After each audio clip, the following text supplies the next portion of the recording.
US and Iran agree a deal to end the war, deal to be signed on Friday in Switzerland. Israel says its forces will stay in Lebanon. Nepal's lower house starts deliberations on appropriation bill, focus on fund allocation across 9 ministries. All 7 provinces of Nepal unveiling annual budget for upcoming fiscal year. Infrastructure development, health services, agriculture and education prioritized. 56 tea factories in Nepal's tea capital Ilam shut down as Indian restrictions halt exports. Large quantities of tea remain stockpiled. At least 9 killed in a wave of Russian strikes on Ukraine. Attacks also set a major religious landmark in Kyiv on fire. Former champion Spain set to face Cape Verde in tonight's World Cup clash. Belgium to face Egypt in another encounter.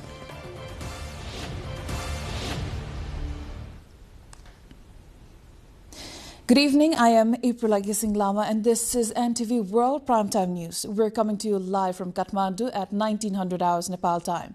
Elsewhere, it's 13:15 in London, 22:15 in Tokyo and just after midnight in Sydney. The details now. The US and Iran have agreed a deal to end the war, which mediator Pakistan says will be signed on Friday in Switzerland. The United States and Iran said they reached a deal to end the Middle East war on all fronts, including Lebanon, and reopen the vital Strait of Hormuz, but offered little indication on the thorny question of Tehran's nuclear program. US President Donald Trump says the Strait of Hormuz will be reopened and the US naval blockade of Iran will end. Oil prices have fallen and shares risen after the US and Iran said they had agreed a framework deal to end the war, which Trump said would see the reopening of the key Strait of Hormuz shipping route. In Iran, the agreement is being framed as a victory for Tehran and a defeat for the US and Israel. Iran's Deputy Foreign Minister Kazim Garibabadi said that Tehran will hold talks with the United States within 2 months to seek a final agreement on settling the war between the two countries after they announced a deal to immediately halt the conflict. The deal includes an end to military operations in Lebanon, which has welcomed it. Displaced Lebanese say they are happy to return home following US-Iran deal, but Israel says its forces will remain in the country indefinitely. Nepal's House of Representatives has commenced discussions on the appropriation bill for the upcoming fiscal year, focusing on funds across 9 ministries. Key ministries under review include youth, labor and employment, industry, commerce and supply, agriculture, forestry and environment, information and communication, culture, tourism and civil aviation, education and sports, health and food hygiene, land management, cooperatives, federal affairs and general administration, and women, children, gender and sexual minorities and social security. Speaker Dol Prasad Aryal has not set a specific time limit for the discussions, allowing parliamentarians to present their proposals for budget cuts. Several MPs have proposed to reduce the budget allocation for various ministries to 1 rupee, highlighting their concern over expenditure. Finance Minister Dr. Swarnim Wagle previously presented the annual budget estimates for revenue and expenditure during a joint meeting of the Federal Parliament on 29th of May. The Assembly has also completed a general discussion on the budget and the Minister of Finance's responses. Additionally, Speaker Aryal's proposal to amend the membership of the thematic committee within the HOR was accepted by the Assembly. The members of the National Assembly, the upper house of the Federal Parliament, speaking during the urgent time in the Assembly meeting today, emphasized on the need of resolving the Susta border-related issue with India through diplomacy. During today's emergency session of the National Assembly, Padam Pariyar urged that all issues related to the Nepal-India border should be resolved through diplomatic means. Roshan Mehta drew the government's attention to the troubles faced by the local people of Susta area and emphasized that a long-term solution to the problems should be sought through diplomatic channels. In the meeting, MPs including Jayanti Devi Rai requested the House and the government to pay attention as industries are facing closure due to problems in exporting tea produced in Ilam, Pachthar and Chapa to India. They insisted there should be serious discussion about trade relations with India, adding that government should find alternative arrangements to ensure a market for the tea produced by farmers. All 7 provincial governments of Nepal have officially unveiled their budgets for the upcoming fiscal year 2026-27 in line with the constitutional requirement to present annual financial plans on 1st of Asar of the Nepali lunar calendar. Provincial finance ministers outlined spending priorities focused on infrastructure development, health services, agriculture, education and social sectors. Kosi province announced a budget of 40.449 billion rupees, reflecting a 12.74% increase compared to the previous fiscal year.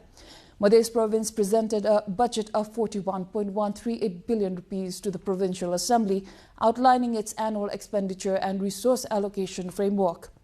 Gandaki province announced a budget of 32.99 billion rupees, with more than 60% allocated to capital expenditure. Other provinces also presented their financial plans, emphasizing infrastructure expansion and service delivery improvements as key priorities for the new fiscal year. Time for a short breather. We will be back with more updates.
Welcome back.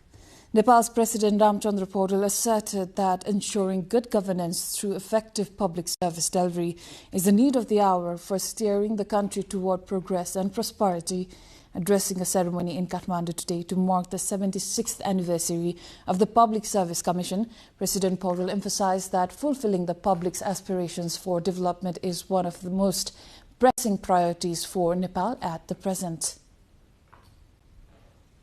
अनुशासित आचरणशील नैतिकवान जिम्मेवार तथा राष्ट्रप्रति समर्पित कर्मचारीले यो भूमिकालाई परिणाममुखी बनाउन सक्छन्। प्रविधि र smart सेवा प्रवाह मार्फत कर्मचारी तन्त्रले नागरिकको मन जित्न सक्नुपर्छ। यसले नै लोकतन्त्रमा जनताको हित हुन्छ भन्ने भरोसालाई अभिवृद्धि गर्छ।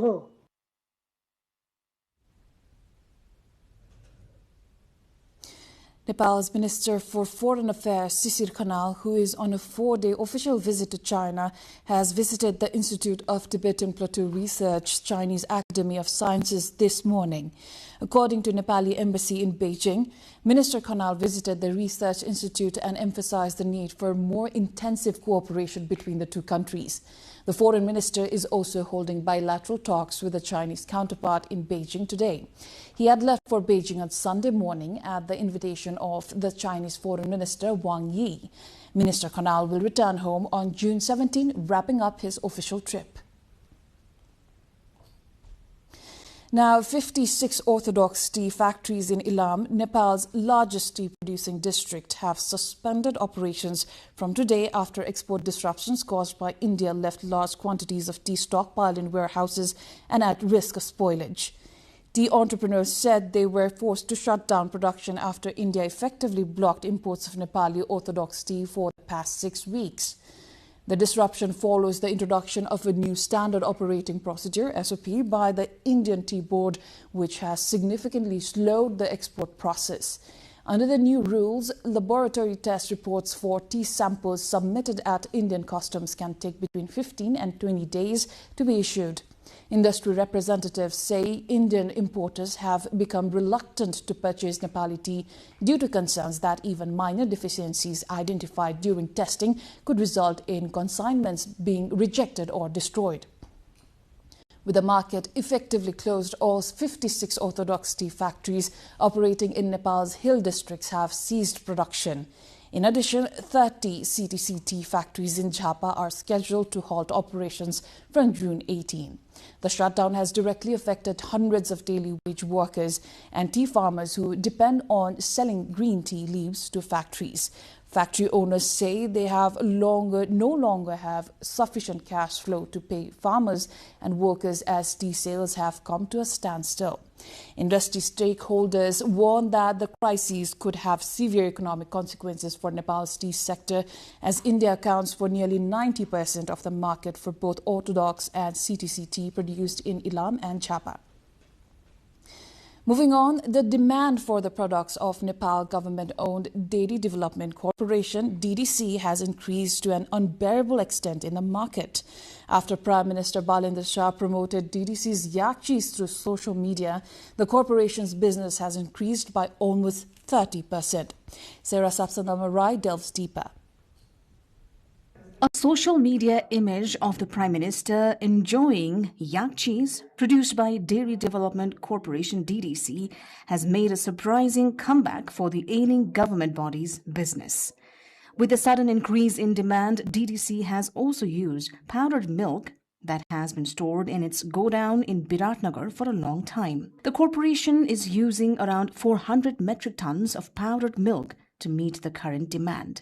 The government-owned entity, which was doing a daily business of hardly 7 million rupees per day till a month ago, is enjoying daily turnaround of over 11 million. 58 crore बक्यौतालाई अब हामीले सरलीकृत गर्दै किसानहरूलाई भुक्तानी बढाउनुपर्छ भन्ने सोचका साथ अहिले केही खर्च कटौती कामहरू हामीले गर्ने र बोर्ड कर्मचारीले केही समय पर चाहिँ तलब फलेर भए पनि अहिले किसानलाई चाहिँ यो भुक्तानी दिनुपर्छ भन्ने ढङ्गबाट हामीले अहिले कामहरू गरिरहेका छौं र अहिले सरस्वती हामीले हेर्दाखेरि यो बिदा बाहेक दैनिक रूपमा 1 करोड रुपैयाँ किसानलाई भुक्तानी गरिरहेको चाहिँ देखिन्छ.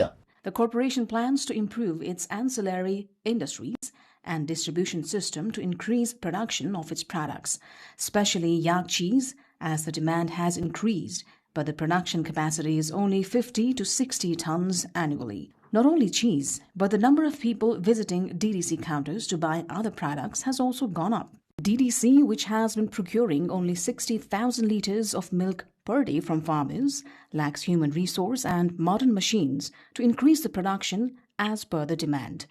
With the increase in business, the corporation has also started clearing the dues of farmers who have given milk on credit at the rate of 10 million rupees per day. In the last 5 months, the arrears of farmers have been around 580 million rupees, which has been reduced to 400 million till Monday. The corporation, with the same growth ration, expects to clear the entire dues by the end of the year.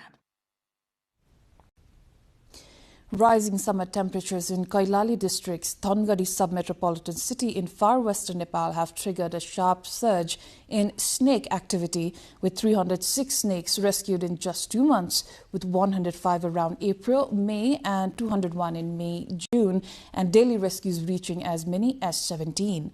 Snakes seeking cool shelter have increasingly entered homes, cattle sheds and other structures, prompting residents to contact the city's disaster management branch, which has operated a dedicated snake rescue service since July 2023. 2 teams of trained municipal police have carried out a total of 3,651 safe rescues to date, with all recovered snakes released into forest areas away from human settlements. Officials say the growing public practice of reporting snake sightings rather than attempting to handle them independently has contributed to a notable decline in snake bite fatalities compared to previous years. Authorities warn that with heat expected to persist, expanding public awareness and rescue service access will be critical to further reducing snake bite casualties across the region.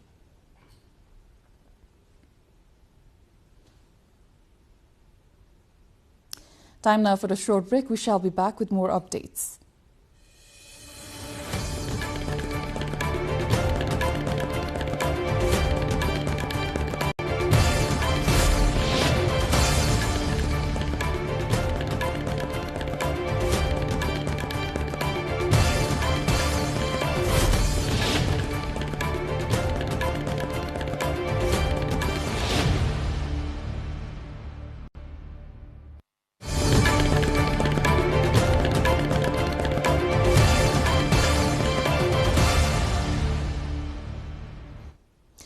At least 9 people have been killed in a wave of Russian strikes on Ukraine that set a major religious landmark in Kyiv on fire.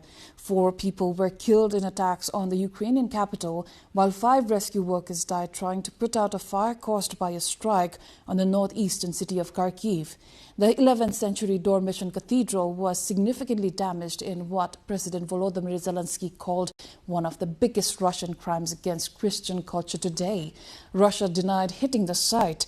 Meanwhile, a Ukrainian drone attack in the Russian city of Tula killed 3 people and wounded 3 others, including a 1-year-old, local officials said. Most of Ukraine was under air raid warnings on Monday morning. Moving on, gang violence has killed at least 2,300 people in Haiti this year, while nearly 100 have been kidnapped, the United Nations says. UN Rights Chief Volker Turk, in a global update to the Human Rights Council, urged the authorities to move quickly on the judicial units to tackle impunity.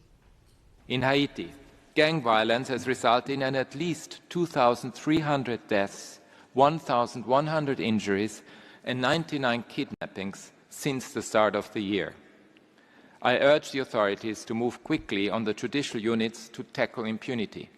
The gang suppression force is urgently needed, and it needs to operate in line with international human rights law. French President Emmanuel Macron hails the very strong mobilization to secure this G7 in front of the law enforcement officers deployed for the summit of the 7 major powers being held this year in Evian.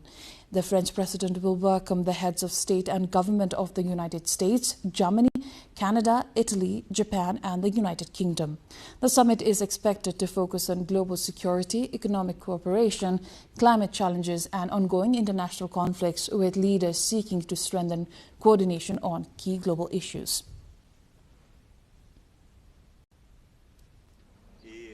Elsewhere, protesters clashed with police in Geneva, Switzerland, as thousands took to the streets ahead of the G7 summit in neighboring France. Demonstrators were seen hurling bottles, stones and other projectiles at officers, who responded with water cannon and tear gas in an effort to disperse the crowds.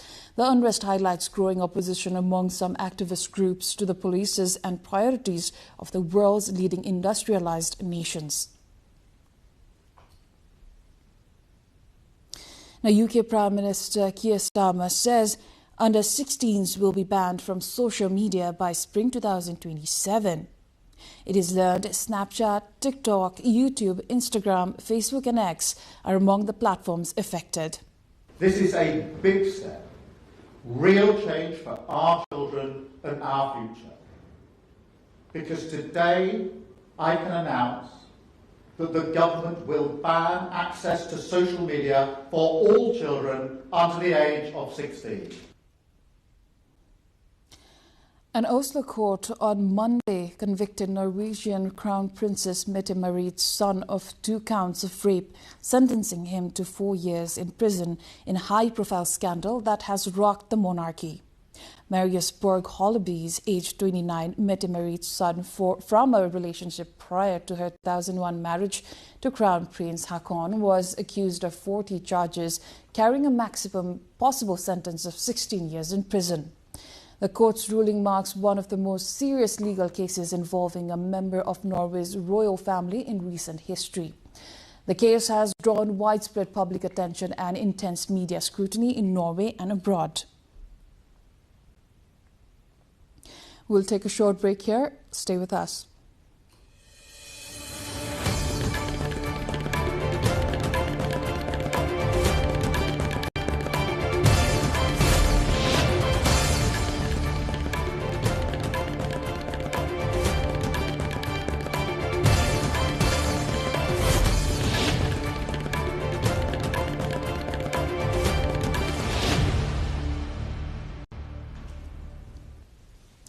You're watching NTV World Primetime News. Welcome back.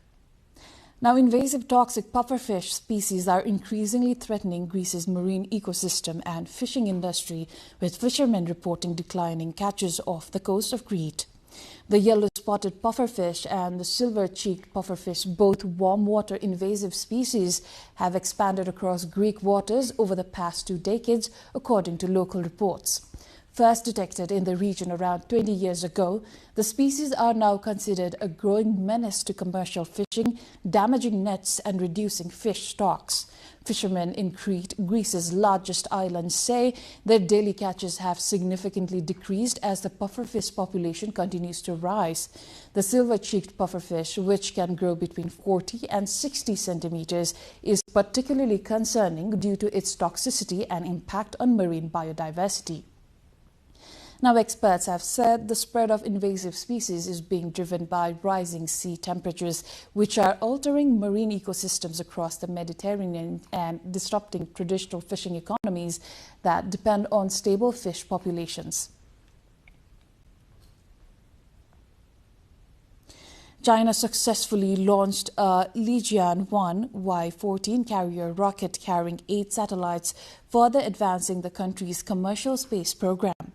The rocket lifted off at 11:44 a.m. Beijing time from a commercial space innovation pilot zone in northwest China and successfully placed all 8 satellites into their designated orbit.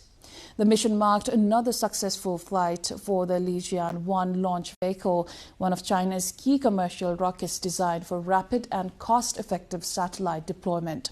Chinese authorities said the satellites entered their planned orbit as scheduled and will be used for various purposes, including scientific research, Earth observation, and technology verification.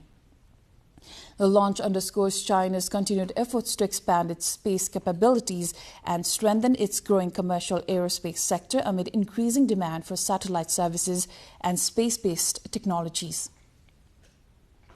Now, a total of 435,831 viewers joined a special global online yoga session streamed live on the ministry's official YouTube channel.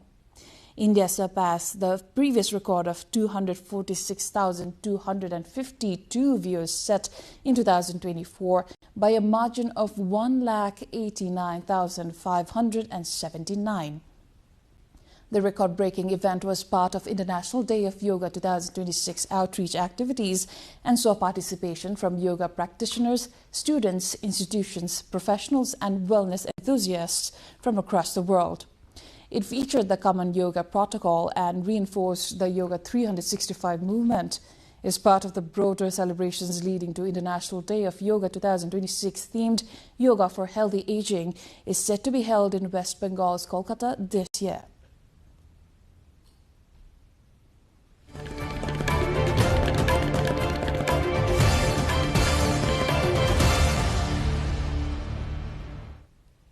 Time for the sports update.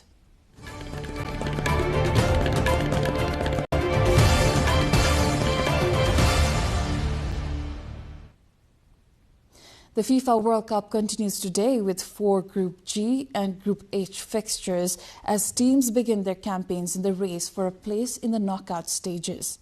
With crucial points at stake from the outset, fans can expect an exciting night of World Cup football as several nations begin their quest for global glory. Tournament favourites Spain face Cape Verde in the day's opening match at 9:45 p.m. Nepal Standard Time. Belgium will later take on Egypt in a key Group G encounter at 12:45 a.m. Nepal Standard Time.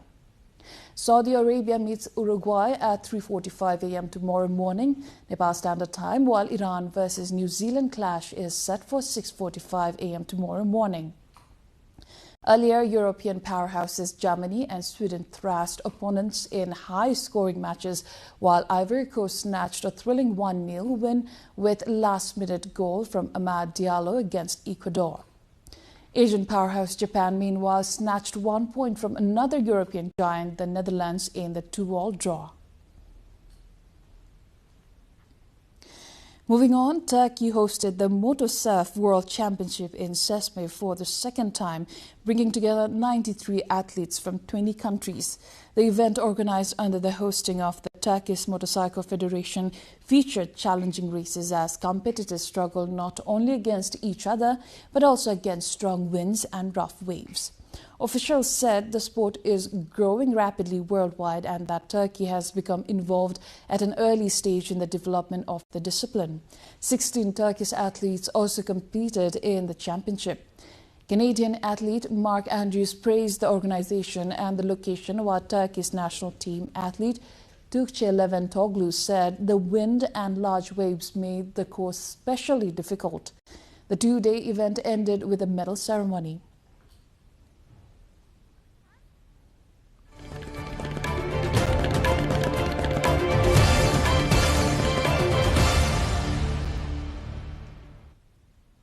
And before we wrap up, here's the reminder of our top stories once again.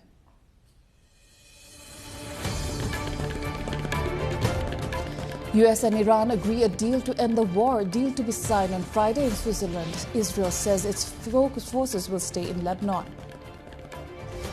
Nepal's lower house starts deliberations on appropriation bill focused on fund allocation across 9 ministries.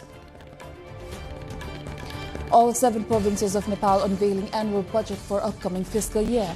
Infrastructure, health, agriculture and education prioritized. 56 tea factories in Nepal's tea capital Ilam shut down as Indian restrictions halt exports. Large quantities of tea remain stockpiled. At least 9 killed in a wave of Russian strikes on Ukraine. Attacks also set a major religious landmark in Kyiv on fire. Former champion Spain set to face Cape Verde in tonight's World Cup clash. Belgium to face Egypt in another encounter.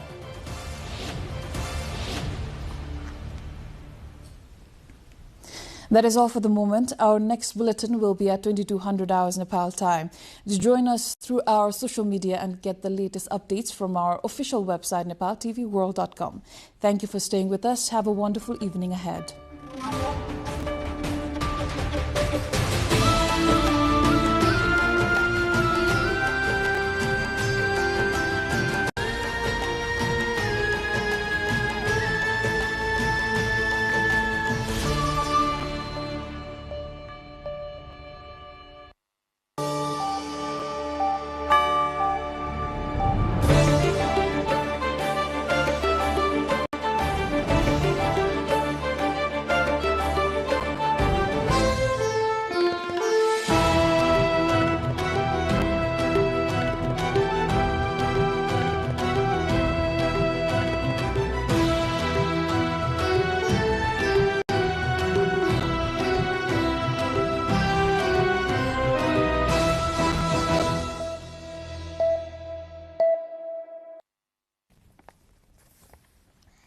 Welcome to the studios of NTV World in Kathmandu, Public Service Broadcasting PSB Nepal's new initiative to make Nepal more visible and audible to the global audience. Welcome on board.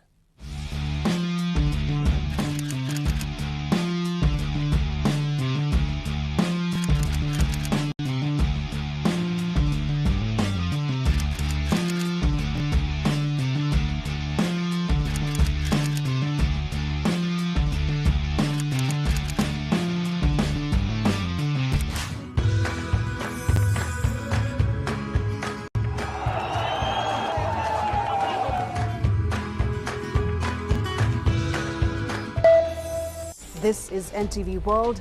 Facts that speak, insights that matter. Telling the stories of a changing planet. NTV World, Nepal's perspective to the world. Exploring the heartbeat of Nepali creativity.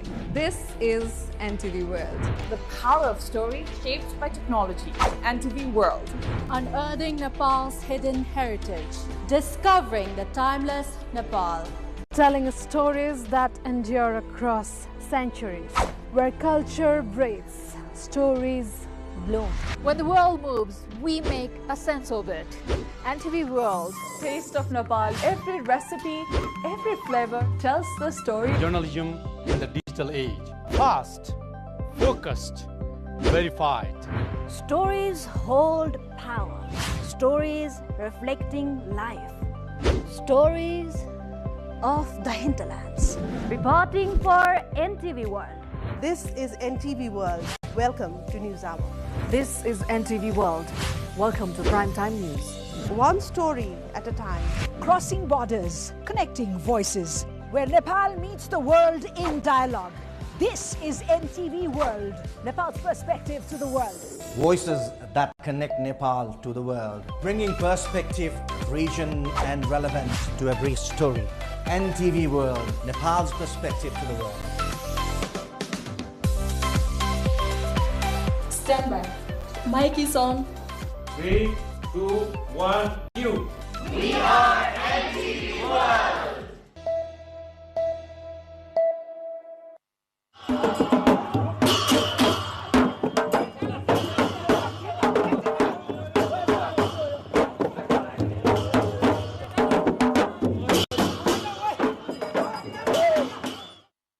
Music, dance, food, art and devotion are the lifeblood of Newar culture, an ancient civilization rooted in the Kathmandu Valley of Nepal.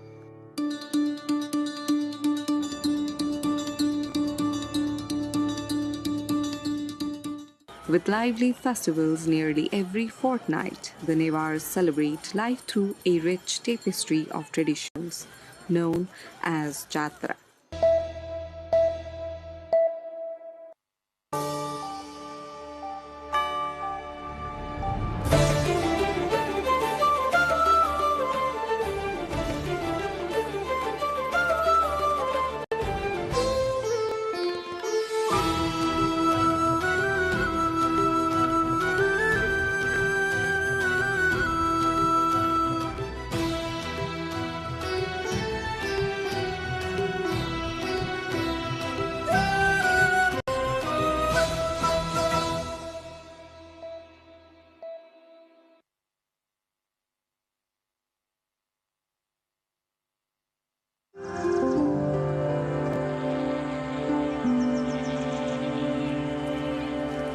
Welcome to the new episode of The Hinterlands on NTV World. This weekly show brings together stories from the hinterlands of Nepal. I am Rosina Rai and we will be leading you into this journey every week. Tonight on The Hinterlands, we bring you stories ranging from rising tourist inflows in various districts to a sharp decline in visitors' arrivals in Sudur Paschim province. We also look at Morang, where a long-standing free healthcare policy is struggling to achieve its intended impact. And from Sangza, we feature the transformation of one of Western Nepal's oldest libraries into a modern and well-managed institution. We begin in Biratnagar Morang, where we dig deeper about the condition of public health services. Government regulations say public and private hospitals in Nepal to reserve 10% of their beds for free treatment of improvised, underprivileged or unclaimed patients. Many of these services remain underutilized. A government policy intended to ensure access to healthcare for Nepal's most vulnerable citizens is failing to achieve its full impact. Under the Health Institution Operation Standards 2077, government and private hospitals are required to reserve 10% of their beds for free treatment of financially underprivileged, impoverished, and unclaimed patients. However, hospitals say the absence of clear implementation guidelines has left many of those beds unused. At Koshi Hospital in eastern city of Biratnagar, only 4 of the 25 beds designated for free treatment were occupied by eligible patients at the time of reporting. Hospital administrators say one of the biggest challenges is identifying who qualifies for the service and who falls under the underprivileged or impoverished category. They also point to the lack of clear guidelines from the government on what treatments are covered and the maximum value of services that can be provided free of charge. पे गर्न सक्छ पे गर्न सकेन भने 100% पनि गर्दिन्छु सक्ने छ भने सकभर त अलिकता उले पनि तिरोस् भन्ने चाहिँ सोच हुन्छ अब दिन सकेन भने त 100% गराइदिन्छ बेड चार्ज लगभग हाम्रो सबै बिरामीको बेड चार्ज फ्री नै छ क्याबिन ब्याग सबै बिरामीको बेड चार्ज फ्री नै छ अब कति अस्पतालहरुमा चाहिँ लिइरहेको छ हामीले अझैसम्म चाहिँ फ्री नै छोडिदिएका छौं तर अब हाम्रो आर्थिक भार चाहिँ बढ्दै छ The situation is similar across other parts of the Koshi province. Out of 375 free beds allocated in 26 government and private hospitals across Koshi province, only 39 were being used by impoverished or financially underprivileged patients at the time of reporting. On the other side, private hospitals based in the province also report low utilization of the beds that they have set aside. Health officials argue that without a reliable system to identify eligible beneficiaries, the program cannot function effectively. विपन्नताकै परिचय पत्र भएको चाहिँ भयो भने हामीलाई पनि service दिन सजिलो हुन्छ। अब यो 10% छुटाउने र हाम्रोमा त अब यो 10% भन्दा बढी पनि कतिले पाइरा हुन्छन् छुटहरु। Health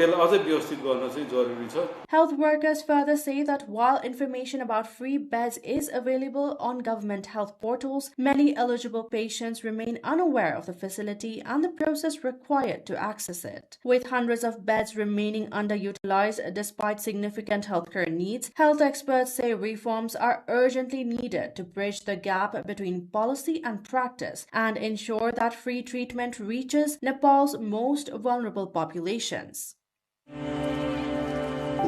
Now to one of the key stories of the week in this episode of The Hinterlands, tourism in Nepal, which is positive in some districts of the country. The Siddhartha Highway, a major link between the Tarai and the hill regions, has witnessed a sharp rise in traffic in recent months due to increasing Indian tourist arrivals. More visitors traveling towards Pokhara and Muktinath have led to a noticeable increase in Indian registered vehicles along the route.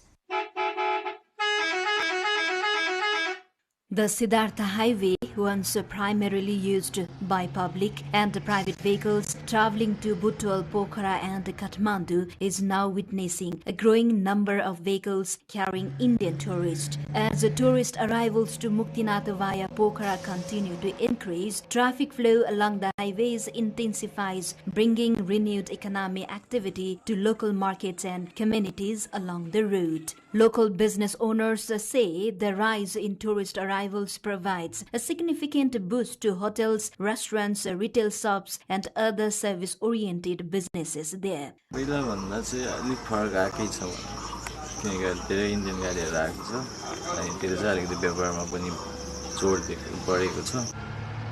According to officials, up to 250 Indian registered vehicles travel along the Siddhartha Highway each day.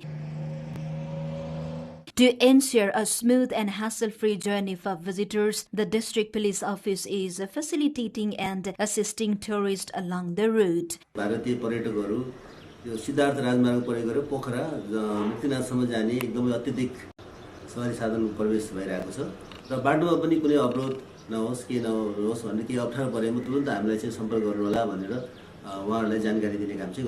Despite the economic benefits, managing the growing traffic volume also becomes a challenge. The highway's winding alignment, narrow curves and high-speed vehicle movement add pressure on both the road safety and traffic management systems.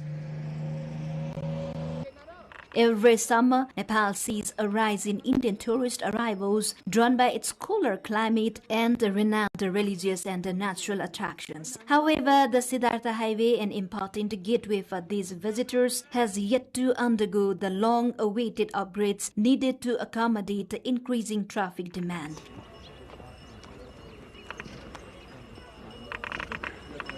Entrepreneurs also say improving the highway will make travel safer and more convenient, attract even more tourists, and further stimulate the local economy. Also, Pokhara is seeing strong support from Indian tourists even as arrivals fluctuate in other regions. Most hotels in the city are currently reporting high occupancy. Business operators say the increase is driven by India's long holiday season and improved accessibility. Similar positive boost can be seen in Thading district. The majority of Indian tourists visiting Nepal are religious pilgrims. Along with the growing number of Indian tourists, issues related to civic awareness and traffic rule compliance are recently buzzing on social media. Incidents such as stopping vehicles in inappropriate places, cooking food, and poor waste management have been widely highlighted online. However, Indian tourists say that despite some isolated cases, they are generally aware of civic discipline. खाने की पूरी व्यवस्था हम लोग लेकर आए हुए हैं यहाँ, क्योंकि नेपाल में उस तरह के खान पान के लिए टूरिस्ट के लिए उस तरह की चॉइस नहीं है। हम लोग हिंदू हैं, हम लोग जो है नॉन वेज नहीं यूज करते हैं, जिसके कारण हम लोग के यहाँ बहुत सारे प्रॉब्लम होते हैं। यहाँ पे कोई भी ऐसे रेस्टोरेंट या ढाबे या कोई भी ऐसा होटल नहीं है जहाँ पे जो है नॉन वेज भोजन जो है मिलते हों। इसी समस्या को ध्यान में रखते हुए हम लोगों ने अपने साथ जो है अपने खाना बनाने वाली टीम के साथ हम लोग आए हुए हैं और स्वच्छ सुंदर खाना बनाते हैं और अपने हाथ से खाते हैं। अच्छा नज़ारा है, यहाँ का व्यू बहुत अच्छा है और मौसम बहुत अच्छा है यहाँ का, और बहुत यहाँ के लोग भी बहुत अच्छे हैं। यहाँ के लोग भी धार्मिक है, बहुत ज़्यादा पूजा पाठ भी करते हैं, सब लोग भी बहुत अच्छे हैं। हम शांत से स्वर्ग दर्शन किया है, एकदम यहाँ का आदमी धार्मिक प्रवृत्ति का हमको लगा देखने में, जो यहाँ के लोग धार्मिक प्रति आस्था लोग रखते हैं यहाँ के लोग, और शांत स्वभाव के हैं। Indian tourists are often seen stopping their buses in areas with water sources and toilet facilities to cook food. During this, concerns have been raised by locals over littering in public places, religious sites, and tourist destinations. In recent years, complaints have increased along with the rise in land route religious tourism from India. However, religious tourists often prefer cooking their own food for purity and cost reasons and use public spaces for bathing and washing. Therefore, there is a need to focus on developing proper infrastructure for waste management and basic facilities in public, religious, and tourist areas. In this context, visitors are encouraged to travel responsibly to Nepal's religious and tourist destinations and make their trip memorable. Hotels in Pokhara and surrounding areas are largely dominated by Indian tourists. According to Hotel Majestic operator Sunil Bhattarai, around 60% of hotel occupancy in Pokhara is currently contributed by Indian tourists. And in the past month, nearly 90% of guests in his hotel have been Indian nationals. विगत वर्षहरूमा जुन जुलाई एकदमै off season हुन्थ्यो, भारत पर्यटकहरू त आउनुहुन्थ्यो, तर एउटा limited पर्यटक बाहेक अरू खासै हामीले पर्यटक त्यति आउँथेन। धेरै जसो होटलहरू रेस्टुरेन्टहरू चाहिँ अझ आदि एकदम लो अकुपेन्सीमा चलिरहेको हुन्थ्यो र धेरैले चाहिँ आफ्नो स्टाफहरूलाई पनि यता घर बिदाहरू पठाइरहेको अवस्था हुन्थ्यो। तर विगतको 1-2 वर्ष र यो वर्ष एकदमै हामीलाई चाहिँ यो सिजन जस्तै अक्टोबर नोभेम्बरमा हुने जसरी नै अहिले चाहिँ जुन जुलाईमा पनि त्यो अनुसारको पर्यटकहरू आउनुभएको छ। उहाँहरूलाई व्यवस्थित गर्न र बाटोमा चाहिँ अलि व्यवस्थित तरिकाले खाना बनाउनका लागि हामीले उहाँहरूलाई आग्रह गर्नुपर्छ। त्यो केही प्रतिशत मात्रै हो, हामीले दिनमा 4वटा ठुला गाडीले बाटोमा खाना पकाएर खाए भन्दैमा यसलाई चाहिँ गलत प्रचार गर्न आवश्यक छैन। Even during the off-season, the high presence of Indian visitors has brought significant relief to the tourism industry. However, it is not only a story of growth in tourism sector across the various districts of the country. Here, Sudur Paschim province is witnessing a sharp decline in tourist arrivals from India. The drop in foreign visitors entering through border checkpoints has significantly affected the local tourism industry. Stakeholders attribute the decline to policy changes and external factors, with arrivals through key entry points reported to have fallen sharply this year. The number of foreign tourists arriving through Nepal-India border checkpoints in Sudur Paschim province has seen a sharp decline. The decline in tourist numbers is attributed to new rules and policies introduced by India for foreign nationals. As per the data from the Immigration Office at Mohana Kailali in 2024, tourist visas were issued to 30 foreign nationals and the movement of 32 persons departing Nepal was recorded, giving a total of 62 in the immigration log. While in the first month of 2025, only one foreign national was issued a tourist visa. Shanti Budha, Information Officer at the Immigration Office in Kailali, stated, after India restricted foreign nationals from transiting through its territory to enter Nepal, tourist arrivals have dropped sharply. India ले गर्दा चाहिँ अब त्यो बन्द रहेको अवस्थाले 2025 मा चाहिँ हाम्रो जम्मा एकजना चाहिँ आउन पाउनु भयो उताबाट प्रस्थान लगाएर एकजनालाई अराइभल चार्ज दियौं भने डिपार्चरमा चाहिँ हामीले 4 जना यहाँबाट पठायौं त्यसपछि चाहिँ पठाउँदा चाहिँ यो जनवरीतिर पठाउँदा दुईजनाको हाम्रो डिपार्चर क्यान्सल गर्नु परेको भएर त्यसपछि औपचारिक जानकारी नआए पनि इन्डियाबाट चाहिँ हामीलाई बन्द भएको अनौपचारिक रूपले चाहिँ नपठाउनु होला भन्ने जानकारी भएको भएर अहिले चाहिँ पुरै आवागमन चाहिँ Although tourism activities had been gradually returning to normal following the COVID-19 pandemic, the decline in foreign tourist arrivals has directly affected the tourism business in Sudur Pashchim province. Tourism operators note that the number of foreign visitors has decreased even at major tourist destinations in Sudur Pashchim, including Khaptad, Suklaphata, Dodhara Chandni, and Badi Malika.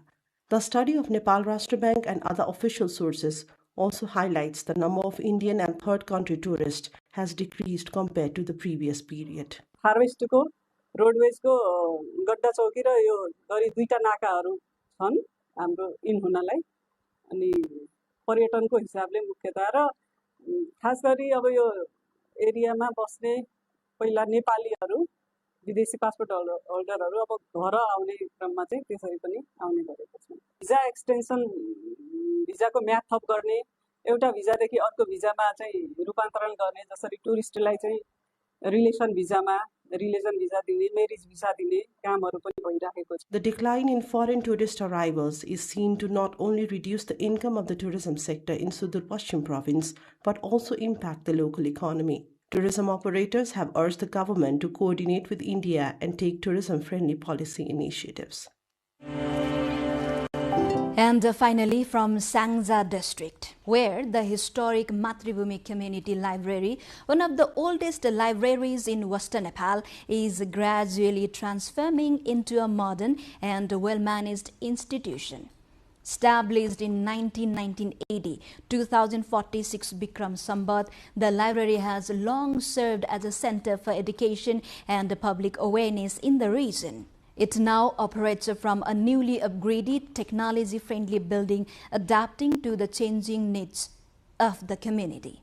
Established in 2046 PS, the Motherland Community Library of Sangja is among the oldest libraries in the district. At a time when access to communication and technology was limited, the library served as a reliable source of information and services for the people of Western Sangja. Whether it was checking SLC examination results, making overseas telephone calls, or accessing additional postal services, the library played an important role in the lives of local residents. What once operated on a small scale has now evolved into a modern institution with the changing times. समयमा result हेर्नको लागि धेरै ठाउँ गुल्मीदेखि पुरा ठाउँबाट यहाँ result हेर्न आउनुहुन्थ्यो अनि यता फोन लिएर यसमा राखियो देश विदेशका मान्छेहरूले पनि यसबाट धेरै सुविधा लिनुभयो अनि अतिरिक्त हुलाक पनि यसभित्र राखियो त्यसले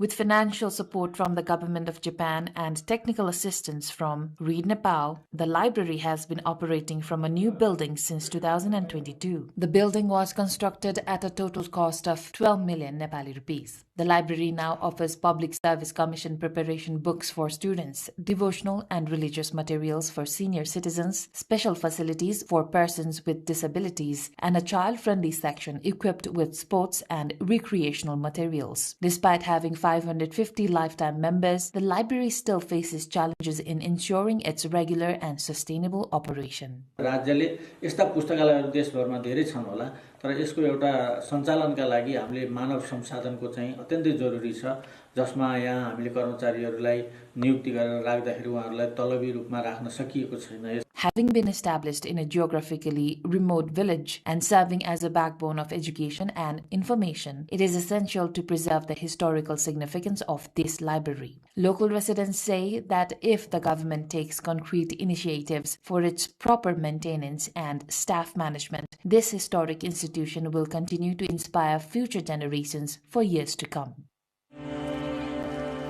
And with that all reports, we end today's major stories from across the hinterlands of Nepal.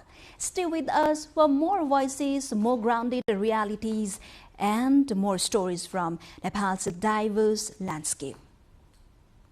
Do follow us on our website, nepaltelevision.com, social media handles, and the YouTube channel. Thank you for joining us. Goodbye for now.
The gorgeous temple of Changu Narayan holds greater significance among the 4 Narayan temples located in different cardinal points of Kathmandu Valley. It is situated on a magnificent hilltop about 16 kilometers northeast of Kathmandu in the Bhaktapur district. Changu Narayan is known for its majestic temple complex, full of magnificent artworks in stone, metal, and wood. As an important heritage site of archaeological and cultural importance, with a history of nearly 1700 years, Changu Narayan was designated as UNESCO World Heritage Site in October 1979. By then, it also received the attention of international observers abroad. One of the first substantial epigraphic evidences of Nepalese history was found in the temple premises consecrated by Lichavi King Mandev, dating back to 464 AD. It shows that Changu Narayan was already developed as an important sacred place long before his time. There are various myths and legends regarding the origin of Changu Narayan. As detailed in the Vansavalis, Changu had already been established as a sacred site around 3rd century AD. The Ichangu inscription of Vijaya Kamdev, dated 1199 AD, informs that the temple was built by the king Haridatta Varma, happened to be 9th generations before Mandev. The time of Haridatta Varma is estimated as early as 325 AD.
During Lichavi period, Changu Narayan was also known as Dola Shikhar, which refers to a mount or hill in the shape of Doli. Gopal Raj Vansavali and the Changu inscription also mention it as Changu, a Newari word that refers to swing-like hill. But the evidences show that this particular place was popular as Changu Narayan from the earliest time, and the same name exists in the society till present.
This two-storied temple is of basic Nepalese design with possible emphasis given to masterful ornamentation.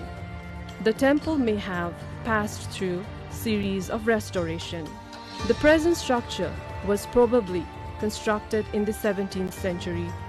Changunarayan is regarded as one of the masterpieces of Nepalese temple architecture.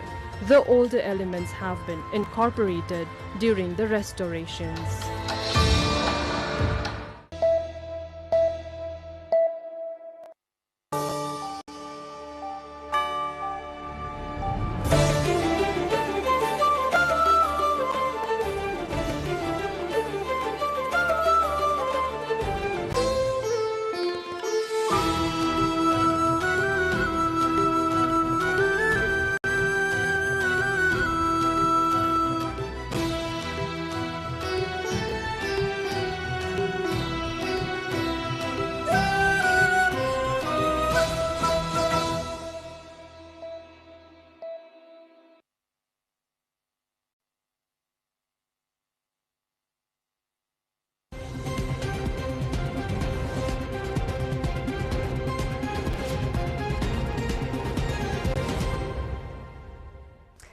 Hello and welcome to a new episode of Insight here on NTV World. On today's episode, we are joined by Ghanashyam Gurung, a leading conservation voice in Nepal and the head of WWF Nepal, who is also looking over the Greater Himalayan Landscape Program across Nepal, India and Bhutan. Over the years, he has been at the center of efforts to protect wildlife, conserve forests and navigate the difficult balance between nature, development and communities. At a time when climate change and conservation are reshaping Nepal's future, his perspective, we believe, could not be more timely. Welcome to NTV World Insight. It's wonderful to have you here. Thank you very much, Saraji. Pleasure to be here. Our conversation also comes at a very celebratory moment. WWF Nepal celebrated 33rd year of milestone. Yes. How does it feel? How has the journey for you been so far? It feels great that in this particular 33 years, we have gone through lots of changes, all the different political changes, including the insurgency. And with the changes, despite all the changes, that we have been able to put conservation of Nepal in the global conservation map. And that makes me happy, because WWF is a part of the journey on the leadership government with local communities that we have delivered conservation at a global scale. Milestones that we can mark, for instance, the population of tiger, forest cover, to name a few. But what would you say are the achievements that you are very proud of? I would say, if you say three biggest things, we say the species. We are the only country, almost triple tiger numbers. The rhinos brought at the historic level after zero poaching, year of celebrations. The snow leopard number is the fourth largest, the gharials, and the next one is the forest cover and landscapes. We are one of the pioneers in conservation landscapes, and that gone all the way within Nepal landscapes and beyond Nepal with the India conservation landscapes, increasing forest cover. We started getting carbon money, started getting that. And then the third most important is the conservation at the center with the community. And besides community forestry, buffer zone, increasing forest cover, but then Kanchenjunga conservation area, the third highest ecology of the world, was handed over to local people. And I think people-centric, people managing the world's highest ecology. And Nepal winning the conservation UN decades of restoration out of 7 landscapes. For me, that's something that we can say. Being a part of it, that journey, makes me happy. As humans across the world, in fact, we often tend to think that everything centers around us. That's how we've been treating environment as well. How challenging is it to bring the local communities together and head the conservation campaigns? There's a bit of, I would say, lots of limited understanding is a big challenge. If you look at our job, beginning from Annapurna conservation area in the mid-1980s, if you truly believe in people, truly believe in the indigenous people of the land who have been protecting natural resources from generations to generations. That's why we are here, that still we've been able to say we have the diversity. And working with them, you sit with them, listen to them, I don't see a big challenge. The challenge is sometimes brought up by external people which can talk about lots of things, not necessarily is a context that is on the ground. For us, if you look at that, if you like, just I said, Kanchenjunga, it began 1998 in the middle of the insurgency. When the insurgency completed peace in 2006, we've been able to hand over to local people to manage it. And they're successfully managing it for the last 20 years. You elect all the conservation landscapes, people are working on it. Nepal's geography is unique compared to many other countries. There's elevation-based dependent warming that we witness. How do you think this changes the conservation efforts in higher altitude regions? If you look at Nepal, has a very interesting, everything interesting. One is that we have one of the most cultural diversity. We have a lots of biodiversity. Then we have most climate vulnerability. So you look at all these are high, and we have to put it together, and it changes. I mean, you to higher altitude, the temperature goes higher and higher when you go higher and higher. So that means you have a more glacier melt faster, and not only glaciers are slowly melting faster, but also permafrost, which also runs faster, melts faster, and then gets collapsed and creates more vulnerability. Whatever goes on the top has got direct impact on the bottom where we are. And I think these are things is not going to change much, because I don't think we can stop the climate change in terms of temperature. So what we can do is we make sure that our own watersheds are better protected. So we'll continue to supply water. When roads are developed in high altitude, we will need to be alignments have to be better, so there's less prone to escalating floods and landslides, which will have direct impact on inundation in the lowlands and lots of that. So these are the fundamentals we need to look at that. And when the hydropowers are developed in the cascading rivers, unless you protect, and the Gulf risks are higher and higher, and you have seen in recent years. And then the glaciers melting, after 50 years down the road, I don't think we have much to melt. But then whether you have a rain coming in, whether you have snow coming in, but then watersheds to be protected once you have it, and the reservoirs be built. So we are continue to secure your water resources, which are fundamental for our own existence. You cannot do anything with agriculture. Now we are talking about to increase the productivity in agriculture. You cannot simply rely on this the rain water. You have the irrigation going on, and then why you need everything you need it, and even the touristic areas, everyone wants to have a swimming pool. Where the water is going to come? And you even pumping water from the ground, you need to be recharged. Without recharge, you cannot pump it. And I think these are fundamentals that our geographical, the makeup, being a youngest mountain, more geologically vulnerable, and we are also in the one of the vulnerable country for earthquakes, and that has a direct impact what we built. How do we find the perfect balance between environment and development, the cost of it? Because there have been many touted projects that have been put on hold because of conservationists' disagreement to the project. I think there's many different types of conservationists. Some could be a very end of the extreme. Others development or the conservation. In reality of conservation itself means utilization. And conservation for whom? Conservation for people. And if you look at that in the middle path of a conservation is for people, and that's why conservation needs to be done in a way more responsible, sensible way, so you not only benefiting this generation, the generations come after us will continue to benefit from that. So I don't see a big challenge. So simply you say, like if you want to destroy, say, what you want to bring a road and railways and everything, big hotels within Chittagong National Park, for instance. And that's going to destroy. Because if you destroy the basic seed bank of which I was talking about, tigers, rhinos gone. If you do all the roads inside, hotels inside, and then railways inside, everything inside the park, how big is the park? It's a small park. So that means it's gone. So still you can bring the roads. We have overpasses can be developed. There's the routes. You can reroute a little bit more.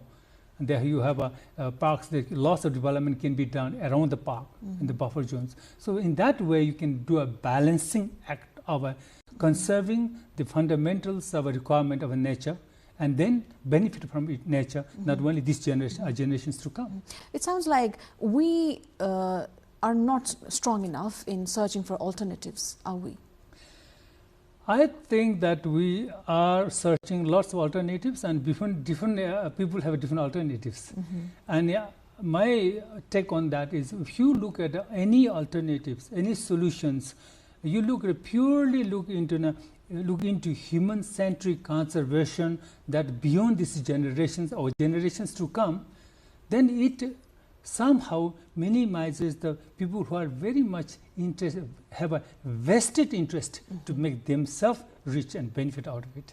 The ones that happens, then they can go away from it. I think our fundamentals to make sure people continue to benefit from it. So for instance, you have a hotel, you can run 20 years, lots of benefit out of it. Once everything's gone, you can go somewhere else to open it. And that's the kind of model we do not want. And we have people have a different interest in that level.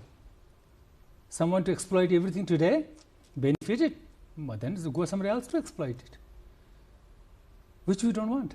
We want utilization of resources more sustainable way, not exploitation to the level which will ruin the whole system in the place.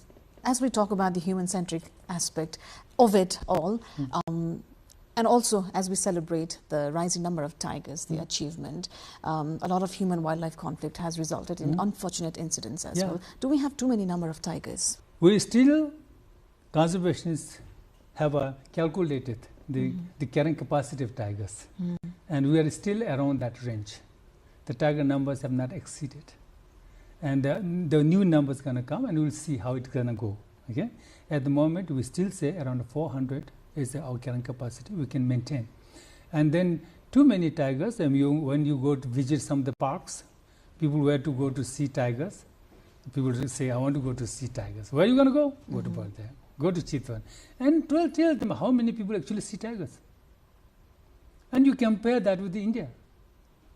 Indian parks, you go, you will see tiger. But here still it's hard to see tigers. Had there been too many tigers roaming around, we would have seen lots of tigers. Everyone goes to Bardea, we would see tigers.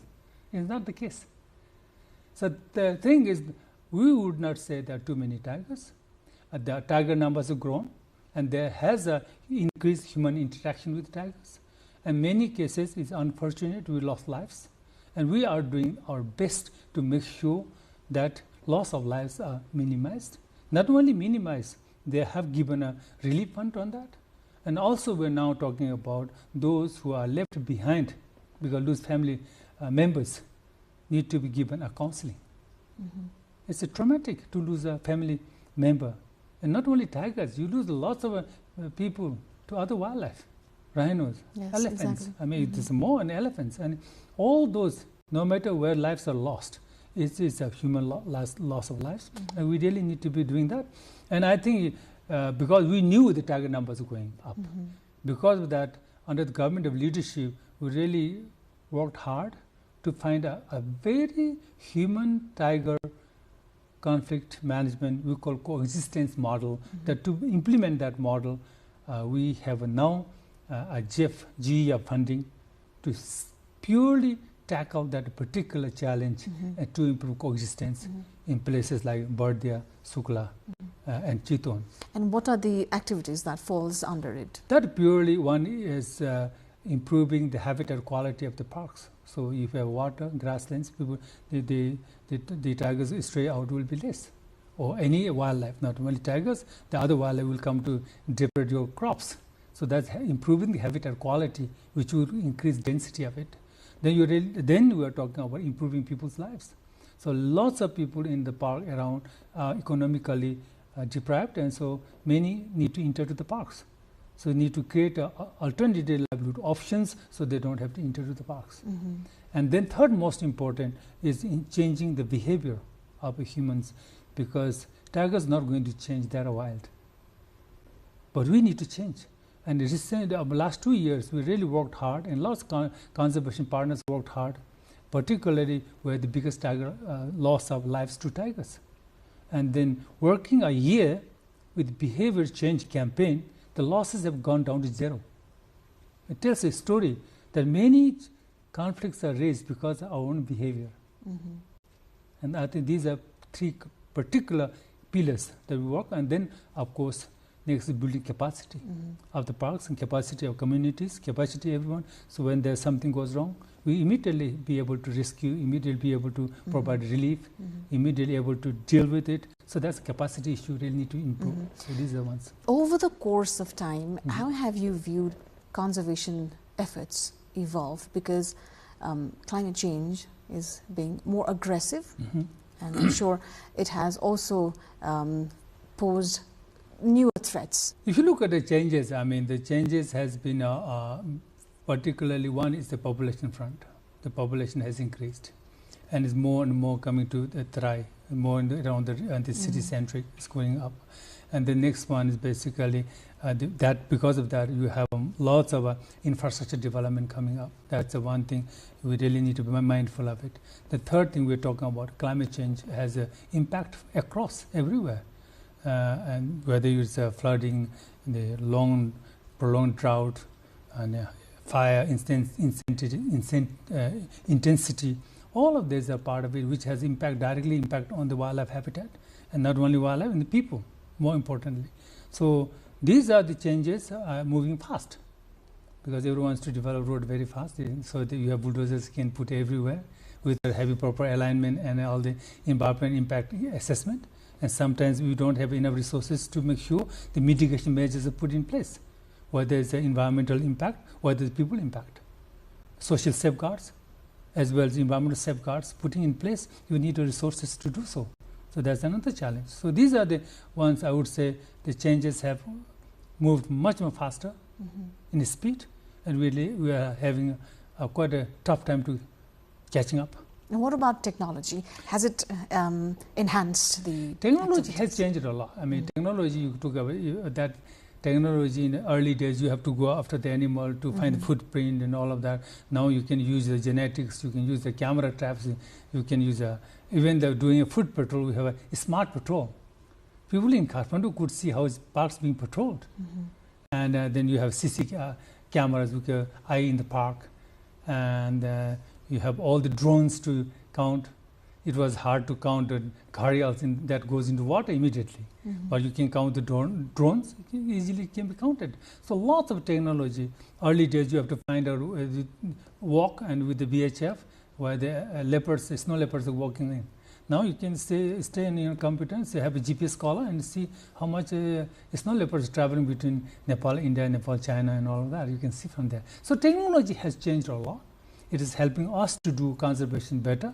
And you also applied sniffer dogs, which are very interesting. So having said all of that, but still the conservationists and conservation technology need to be one step ahead of the poachers. Poachers also applying the same technology. And because that we need to be ahead of to control poaching and illegal trade. When you put it that way, technology has definitely enhanced operation-wise, but has it made the work a little less interesting? No, it's very interesting. I mean, you don't have now you want to do some genetics, so you will find more things, and all the technologies are going to give you more understanding of the species, their habitat, their ecology. All of that makes you even more interesting. And people, those who do a research, and more you know, you are exposed to more you do not know. And this technology gives you more and more understanding, but then you are curious to know more about it. So basically it's going to help you. And AI is another one. Now we are modeling restorations and corridors, all of that, how AI can be applied. And modeling it. It's much efficient. AIs can efficiently do the analysis. So it's more interesting. It gets more technology. Technology makes your job more efficient, more interesting, and sometimes more cost-effective. That question I asked, assuming that because you are a conservationist, you would want to go to the field yourself. And now computers are making it easier for you to monitor things from here itself. And that's where the motivation for the question came from. I think it's interesting. You can see from here and you can go and verify there. And I think it makes you, instead of visiting many times, you may visit less. But then still you visit because you need a ground truthing of that. Everything will be not run by technology. Even you put a GPS collar on a snow leopard or any cats or any wildlife, you got to go physically go there and capture it and put it there, and still you got to do that. You are also part of operations in India, Bhutan and Nepal. What would you say are the similarities or dissimilarities in conservation works in these regions? I'm actually, at the moment, I'm coordinating the Greater Himalaya Transboundary Conservation Landscapes, which is Nepal, India, Bhutan, which connects 21 protected area systems. And basically, that's where the water towers are and where the watersheds are. That's only not securing biodiversity in the Himalayas, but it's also an impact on the millions downstream with water resources and environmental flow. So basically, India, Nepal, Bhutan have done brilliant work because we are one of the best countries in terms of bringing the tiger numbers up, snow leopard numbers up. When you have the biggest cat on the Himalayas is brought up, when you have the biggest cat on the lowlands is brought up, I think we have done a good job. And Bhutan is very much, I mean, they have done a good job in terms of conserving forests. And they also have a less population that we need to take into consideration. And they have they adopted carbon neutral. And they have a gross national happiness. So lots of things that we can learn from Bhutan is niche market, high value, low volume. Whether it's any medicinal plants, whether it's tourism, whether it's any product, that's something we can learn from them. The similarly with India, it's a large country, has got economically one of the 6 largest countries in the world, and lots of scientists there. So the highest number of tigers in India. See? So in this range, also the highest number of snow leopards among 3 of us is in India, 700 plus. So all of that, India you can learn with lots of science. And for Nepal, more important learning from us is that how our infrastructure, particularly roads and railways, which we have not developed yet, railways, roads, other infrastructure, that we can learn a lot from India. Because India has flatlands like Ayutthaya, and India has all the most geologically vulnerable mountainous areas in the range, which is similar to us. So we can learn a lot from them. Having said that, but still I will tell you, we are the first country who did the zero poaching of rhinos in the world. Exactly, that's and where they I wanted came to learn reach. from us. What would you say would be inspirations that the world can take from Nepal's conservation efforts? The world can have been learning from us for the last 10-15 years, particularly. One, Nepal has provided to the global world, both north, south, everywhere, it's the integrated approach of doing conservation with participation of community is the only way forward to sustain anything that we do, whether the development or the conservation. So for that, we need a political will. And in terms of, we need enforcement agencies like Nepal police, crime control. Otherwise, you cannot control the wildlife trade, which is one of the 4th largest in the world. After the human trafficking, narcotics, and arms ammunition, this is one of the largest ones. We do, but hear of sporadic poaching incidents here and there. There are very few. Indigenous, the trade control has done very well by Nepal Police, Pillar 4, or Wildlife Crime Control Bureau. Then you have a judiciary system. We are working very closely because they are also need to be very well. So you have a political will, whole system in place. Then Nepal Army has done excellent work in controlling poaching and trade control by police, community protecting whole resources, and government has given a overall political will and administrative investment on that. So, and then conservation communities like us came from all over the place to help support that. So basically, it's the model. The conservation cannot be done alone. So need an integrated approach, and if we work together in a team, everything's possible, and that we have shown the rest of the world. I'd like to segue into cross-agency collaboration here, because earlier you just mentioned one of the challenges in raising required awareness was lack of resources. How has the cross-agency collaboration been with maybe local institutions and other agencies like maybe ICIMOD, even government institutions, for instance? I think institutional collaboration is going very well, and as you brought ICIMOD is a regional institution which brings a regional understanding in terms of bigger science whether you can talk about glaciers and all the climate change, all that, they bring a lot of scientific understanding at the regional level, which also helps us to understand better in our own Nepali context how you're going to go about it. And lots of collaboration going on.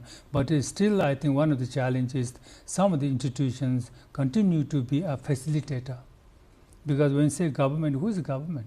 You have too many ministries. Who's going to coordinate interministerials? And the important institutions are here to facilitate the process. The coordinating role is very important. Convening is very important. And I think these are the kind of roles that we can play on that. And we have been doing that. Because everyone coming together. All the interministerial, inter-agency coordination, they are doing it. And at the moment, I think one of the challenges that we know where our financial overall budget lies on, where do we stand on our budgeting. And still we have conservation is a big priority for everyone. But in terms of investment in conservation, it's very low. But in terms of human resources investment and dedicating the natural resources for conservation is high in Nepal. But in terms of investing to manage that is still low. So we need a lot of resources also to manage that. And that role that some of the resources and technical resources as well as limited financial resources to support government comes from institutions like us. And which is also now in a challenge. Because bilateral resources are slowly going down. And with the wars going on, has got lots of limitations where resources are coming here. And you saw, just recently, the largest funding from the USAID has also been closed. And lots of resource limitations in what we can do. And conservation is not easy. Some can be done planned, some cannot be planned. A few of the instances that developments you mentioned definitely has put conservation and climate change initiatives at the backseat. But we do have, our government in fact, also has NDCs where they have climate targets. Many activities under mitigation and adaptation goals as well. We talk about loss and damage fund as well. We talk about carbon trading. How do we go about accessing these international funds that the polluters have pledged to contribute to? I think that is at the moment we talk about a loss and damage fund, but I don't think there's much fund available in that anyway. There's a limited fund, but then there's other funding, the GE Green Climate Fund and all that. More importantly, recently we have signed about 55 million for forest carbon with the LEAF coalition. And I think these are if you protect forests, and World Bank has just given us $9.4 million, but we have a net carbon, we can increase forest carbon. So the second tranche is also likely to come. So these are coming. To me, it's more importantly not only resources, the availability of it, bringing them efficiently and implementing efficiency is more of a concern to me. If you look at our budgeting system, how much are we achieving if you look at the budget? I haven't seen anything more than 60% executed. So execution has to be bring more efficiency on that. First one is availability of resources. Second part is have the capacity to efficiently deliver that results, and that happens when you really efficiently implement it. That has to be consistent with your budget spending. You were a herder who wished snow leopards died. And then you turned into conservationists who protected them. What would you say would be your most fond memory with nature? My fond memory is I was when I was herding age of 5 to 10, and I was running after my goat, and then a snow leopard. The little goats I raised with my own hand, and sometimes the mothers will run away, and we have to milk a little bit, and the milk we have to mix with the black tea, and we have to basically feed those little young goats, with our own mouth, feed from the mouth. And the little goats then become a little, and immediately they are getting killed by snow leopards. And that is something so disheartening. And I was so angry about it. And that's why I thought that this should be eliminated. It's not only the one I raised so lovingly killed, and that's a cash in the bank, it's economy. We have to rely on them. That's the only cash in the bank we have. And that's taken away. So that's why I thought it has to be eliminated. But my grandfather always told me, son, they always that this is a balance. It's a deity. You respect them, they will kill less. If you don't respect them, they will kill more. So 1 or 2 is enough. So you have to look after your goats better. And particularly having the relation as a deity was a fundamental shift. That was my connection with the land. It's a deity of the Himalayas. So who was my enemy has given me the biggest crown.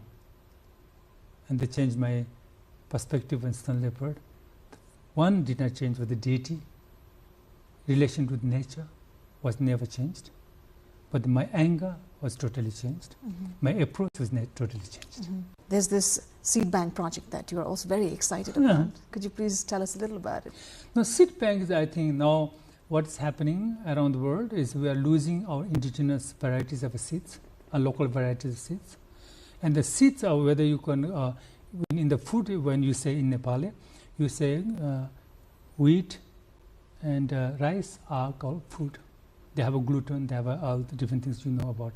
Then there's a good food, which is maize, millet and all of that.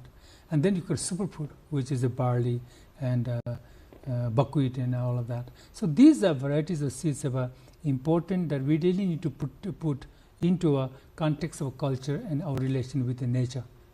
Because when you have an indigenous seed, you perform rituals to plant it, to harvest it, to offer to your God, to offer you to spiritual leaders, your ancestors. All those relations of the plants, which you are healing. So and without that, medicinal plants, where is going to come? The raw materials has to come from medicinal plants, whatever you're going to make chemicals. So all those relations are important to see it as a life farming system. So culture continues to thrive, means your identity will remain intact. And then you have a seed to be put in the bank. So you have a, next time when you go back, still there's seed available in the bank to take it out, which we are working with the genetic seed bank in Nepal agriculture. And so you are not only protecting your own cultural identity and natural resources, but also you're protecting the food security in the longer run. Because even you want to modify it, if you don't have an original seed, you cannot modify them anyway. So this that's is putting into consideration climate resilience. Important is climate resilience. The local varieties of seeds are much more climate resilient. And people relation to that brings more internal, spiritual and cultural values which are more resilient. And indigenous knowledge, skills and understanding is coupled with that indigenous seeds. Local varieties of seeds makes you much more resilient in a climate change. In the modernity, what's going to come even more in days to come. And same thing I was saying, the seed bank is particular variety of seeds. And here I'm talking about seed bank in the tigers and rhinos, where chiton is the seed bank. The tigers and rhinos, the birds and chiton, that's the seed bank. In wildlife. These wildlife are gone. You cannot put them in the seed bank in a quarantine, no? They have to be live seed banks. The other seeds like barley, buckwheat, you can put in a seed bank where you can withdraw after 100 years. But these are the live animals. You got to have a proper habitat to conserve as a bank. I wonder, what was your most heartbreaking moment during your career and the most happiest? The most heartbreaking was when we said that the conservation we want to do is for people. And there's lots of people tell us, you are doing conservation for yourself, not for people. When you say happiest, to me the happiest moment was when Kanchenjunga Conservation Area, which I was assigned to start, 1998, which is almost in the middle of the insurgency.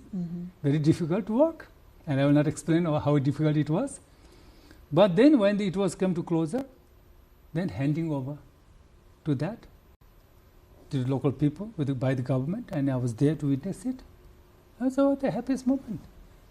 And one of the lowest point, the other one I said, the other lowest point is the happiest point turning into the lowest point.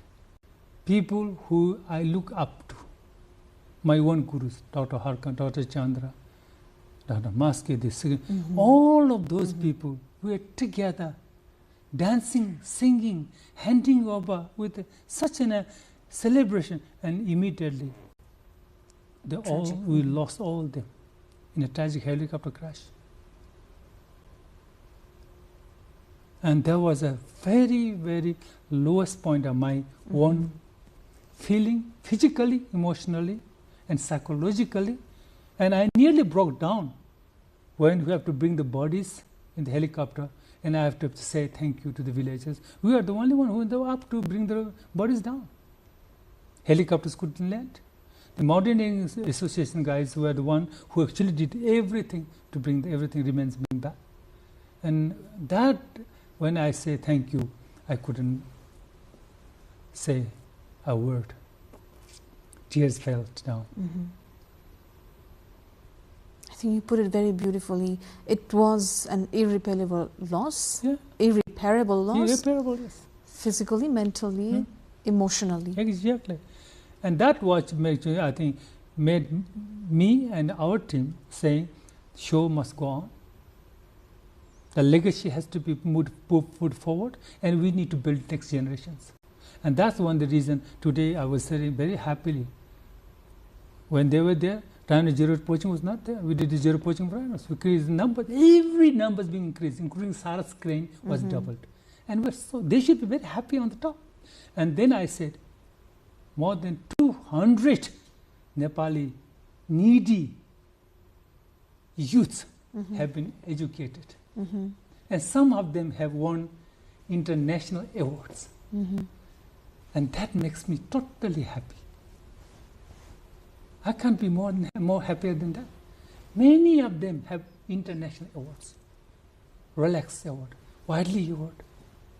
And that's why my life has been, I'm very privileged. One of the most luckiest man who worked 11 days to give my school leaving certificate from Upper Mustang to Pokhara. Beautiful. And today I stand here. How do you view new conservationists today? As many work with you as well, you've inspired many. How committed are we? New generation of conservationists, I'm very positive and optimistic. This guy is going to be very much leading forward. The only my concern is how much do they hang on to it passionately, to the cause, and continue to build the next generation is the one. At the moment, I'm not very sure yet. People are next generation are moving very fast. They are very much of a, just like how fast food has been moving there. Their interests are changing very quickly. So we really need to, I'm really working hard to find out when you provide scholarships and all of that, finding people who have an emotional connection with the nature. They're passionate about it. So more connections with nature, passion, they will stay connected. Once who are connected, they see this is a kind of I would say this is a life. And when you begin to see conservation as your way of life, and then you're going to do it. And I'm quite hopeful that new technologies are going to help us to do better. And we don't have option either. You don't have option. Without protecting water, you're not going to survive. Without protecting the forest, you're not going to survive. So that understanding more holistically for others is more important. For yourself, everyone understand you need that. But that understanding taking beyond yourself for the benefit of the larger society, a larger species, the connectivity. When you lose a connection, your dependency is gone. In the next 10 to 15 years, how do you see conservation evolving? More understanding for everyone, because conservation is need and is the foundation of development. With our concept, more and more people realize that you really need to clean air and clean water, which you cannot make by technology, and you cannot make in factories. The fundamental existence of these two, you cannot make it by technology. Even AI needs a lot of fresh water to consume it. And where is it going to come? So I think this understanding is increasing, and we are investing a lot in next generation of conservation leaders, and they are getting even better equipped technologically, and also the understanding. So it's going to help us to do that. And if you ask me, I will be very happy. I come from a remote part of Nepal, one of the remotest early days. Still people drink water from the streams. I'll be very happy one day that Kathmandu, I can drink water safely from the tap. And then I can walk along the Bagmati without a smell. And then I would say, we have done a good job. We look forward to it. And thank you for your contributions. It was a pleasure having you on the show. Thank you very much, Saraji. It's a pleasure. And as always, thank you for staying with us in the program. Our discourse here will continue on NTV World Insight. Until next time.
What if I told you a story of a place shrouded in mystery and steeped in stones? A place where warriors were born and raised, and their path through the mountains still remain to this day. Ajirkot, Gorkha, the unbeaten kingdom. हामी पाहुनाहरू आउनु हुँदाखेरि हामी यसरी स्वागत गर्छौं अनि अलि-अलि नाचगानहरू देखाउँछौं मेरो सिंहो नेपाल गाउँ कि गोरखामा गर्व लाग्छ जन्मिएछु साथै स्वर्गमा म त नेपालकी छोरी भन्छन् Gorkhali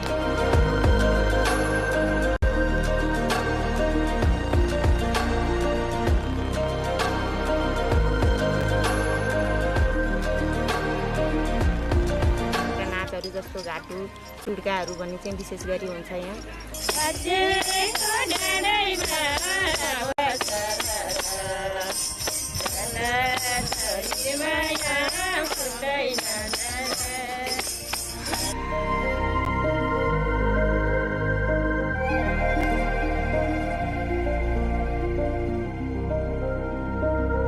For those seeking a luxurious escape, there are stunning lodges that offer an indulgent retreat amidst the rugged beauty of this place. But for the true adventurers, this place has it all, from trekking through dense forest of Nagepokari trails to exploring ancient temples and learning the rich history of the region. So, what do you fancy? Are you the solo explorer, or do you prefer luxury within nature? Or perhaps you are the one who seeks to witness it all. Well, after all, life is a box of chocolates, and this place is filled with surprises.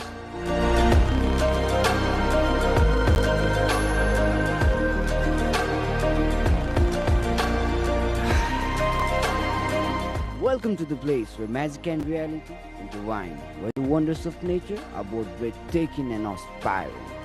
From the elevations of 300 meters to a towering 8,000 meters, this place will leave you mesmerized and in awe.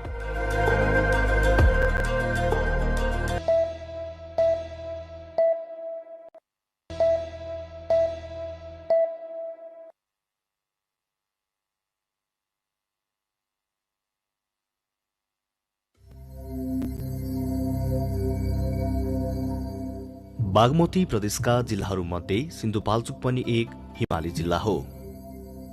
भौगोलिक रूपमा विकट भए तापनि ऐतिहासिक तथा पर्यटकीय रूपमा सिन्धुपाल्चोक जिल्लाको महत्त्वपूर्ण पहिचान रहेको छ।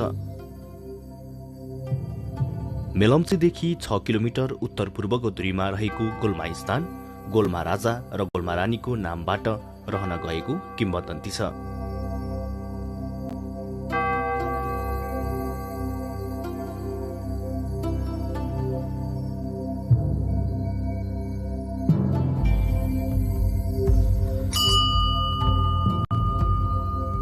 परापूर्वकालको ईटा, ढुङ्गे धारा, सुन बनाउने ढुङ्गा देख्दा जो कोहीलाई पनि वास्तविकताको अनुभूति हुन्छ। गोल्मा स्थानबाट 2 किलोमिटरको दूरीमा अवस्थित सातधारा डुब्सेश्वर महादेव पवित्र धार्मिक स्थल हो, जसको महिमा प्रचार प्रसारको कमीले गाउँमै सीमित रहेको छ।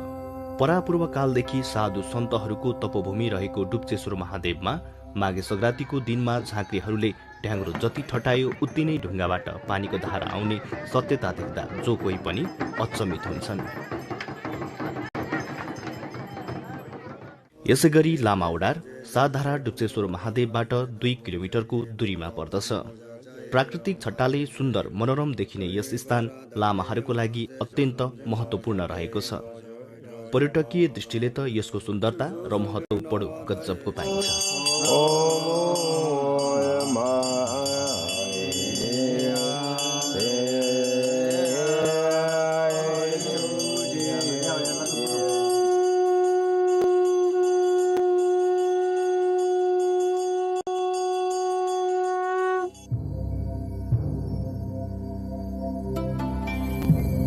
सिन्धुपाल्चोक जिल्लाकै विशाल खुला चौर रहेको यो गुफा डाँडा पर्यटकलाई आनन्दित तुल्याउने एक प्रमुख स्थान हो, जहाँ सिन्धुपाल्चोक जिल्लाकै पहिलो विमानस्थल बनाउन सकिने सम्भावना रहेको छ।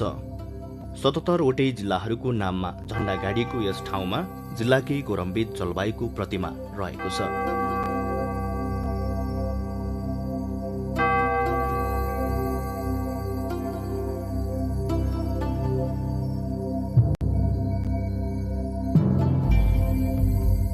गुफा डाँडाबाट 1 घण्टाको पैदल यात्रापछि ओख्रेनी पुगिन्छ। सिन्धुपाल्चोक जिल्लाको इन्द्रावती गाउँपालिका वार्ड नम्बर 1 मा अवस्थित ओख्रेनी गाउँ सामुद्रिक सतहबाट 2253 मिटर उचाइमा रहेको छ। ओख्रेनीबाट पूर्वमा गौरी शङ्कर हिमाल, दक्षिणमा दक्षिणकाली मन्दिर, पश्चिममा गणेश हिमाल र उत्तरमा 3 चुले हिमाल रहेको छ। शेर्पा जातिहरूको बाहुल्यता भएको ओख्रेनीमा टिम्मुरको तेल तथा चौरीको छुर्पी स्थानीयहरूले उत्पादन गर्ने गरेका छन्।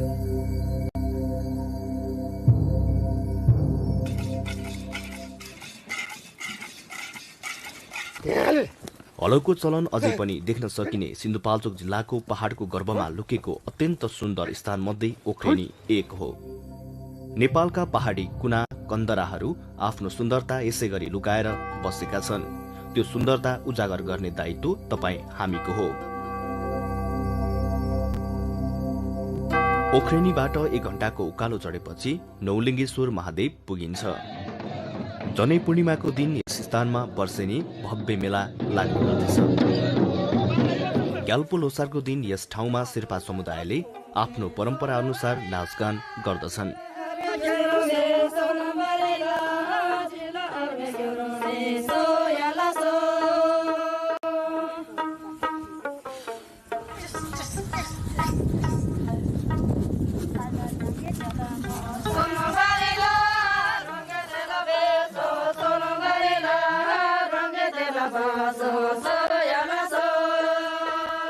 नौलिङ्गेश्वर महादेव छेउमा रहेको प्राकृतिक ढिकी भनेर चिनिने यस स्थान हेर्दा ढुङ्गा खस्न लागेको जस्तो देखिन्छ। हातले पनि हलाउन सकिने यस ढुङ्गा विश्वासै गर्न नसकिने गरी अडिएर बसेको छ। यो प्राकृतिक रूपमा बनेको ढिकीलाई हल्लाएमा मानसिक शान्ति तथा शारीरिक प्रफुल्लता बढ्ने जनविश्वास रहेको छ।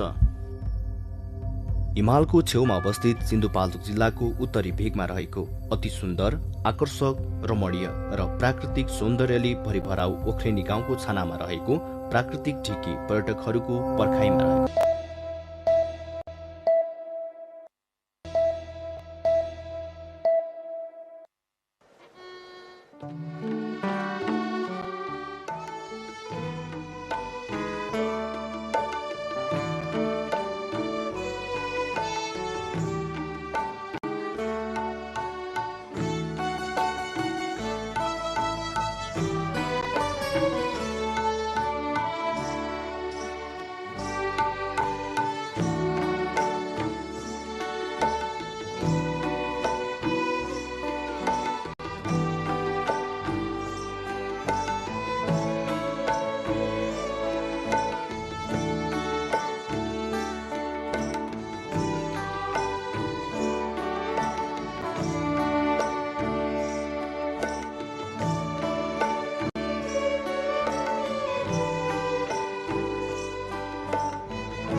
intermittent playing hide and seek with the fog, enchanting one's heart with the sight of fully bloomed rhododendrons, and rejoicing in the lap of nature with the chirping of the birds. When you set foot in Sandakpur, you experience a wonderful feeling of heavenly bliss right here on earth. Due to the ever-changing weather and the snow-white mountains visible right in front of your eyes, Sandakpur constantly draws everyone's heart towards it. As a habitat for numerous species of birds and endangered wildlife, Sandakpur always leaves an indelible mark on the hearts and minds of all. Situated at an altitude of 3,636 meters above the sea level, Sandakpur is located at Ward 2 and 4 of Sandakpur Rural Municipality in Nepal's eastern Ilam district.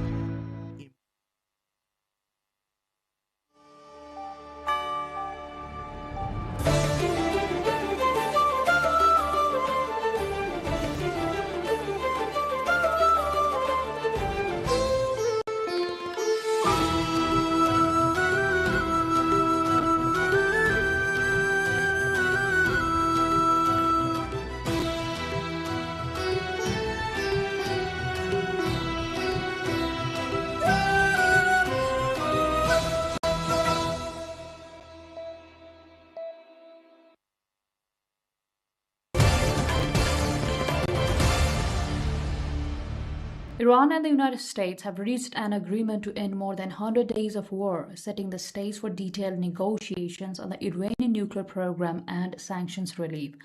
While few details have been officially released, Iran confirms the tentative deal ends fighting on all fronts, including in Lebanon. Mediator Pakistan's Prime Minister Shehbaz Sharif called the US-Iran deal a historic step towards peace, following weeks of his government mediating between the warring sides. Shehbaz Sharif also said the US and Iran peace deal will be signed in Geneva on Friday. तारीखी मुआहदे की बाज़ाब्ता तकरीब इंशाअल्लाह जुमातुल मुबारक 19 जून को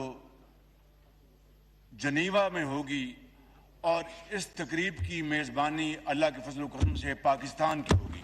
US President Donald Trump also announced the end of his country's blockade of Iranian ports and said the Strait of Hormuz will reopen on Friday when the agreement is signed in Switzerland. Iran's Deputy Foreign Minister Kazim Garibabadi confirmed in a phone call on state TV that a deal with the US has been finalized.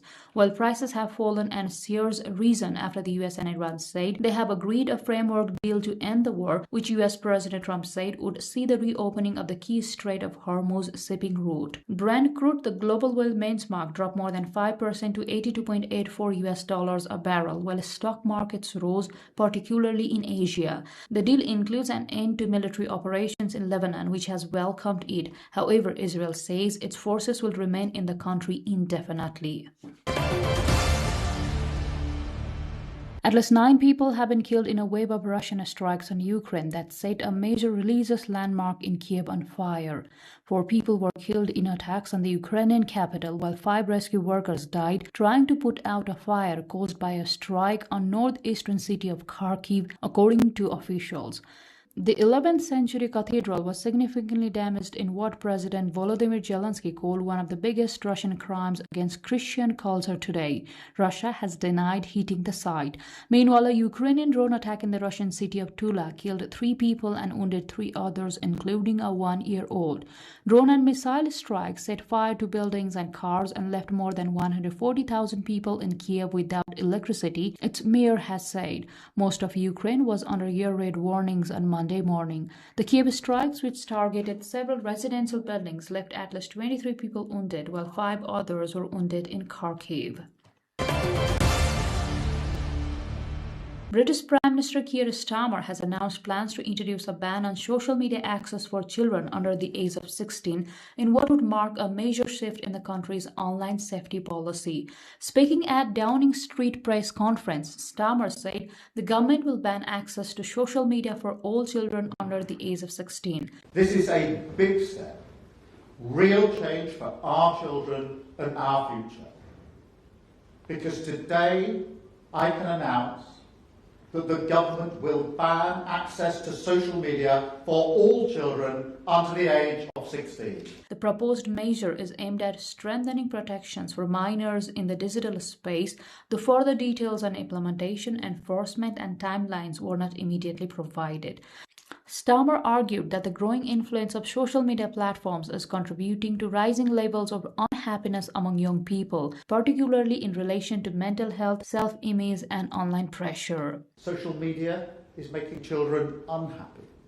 It's making it easier for bullies to harass and abuse them. And it could even be harming their mental health, exposing them to content that is dangerous, because that's what grabs the attention. It's designed to be addictive. The announcement adds to ongoing debates in the UK and other countries over how to regulate social media use among children, amid growing concerns about online safety, mental health, and exposure to harmful content. France's top land forces commander had said the French army is preparing for a type of combat similar to the war being fought in Ukraine, amid growing global security concerns highlighted at a major defense exhibition near Paris.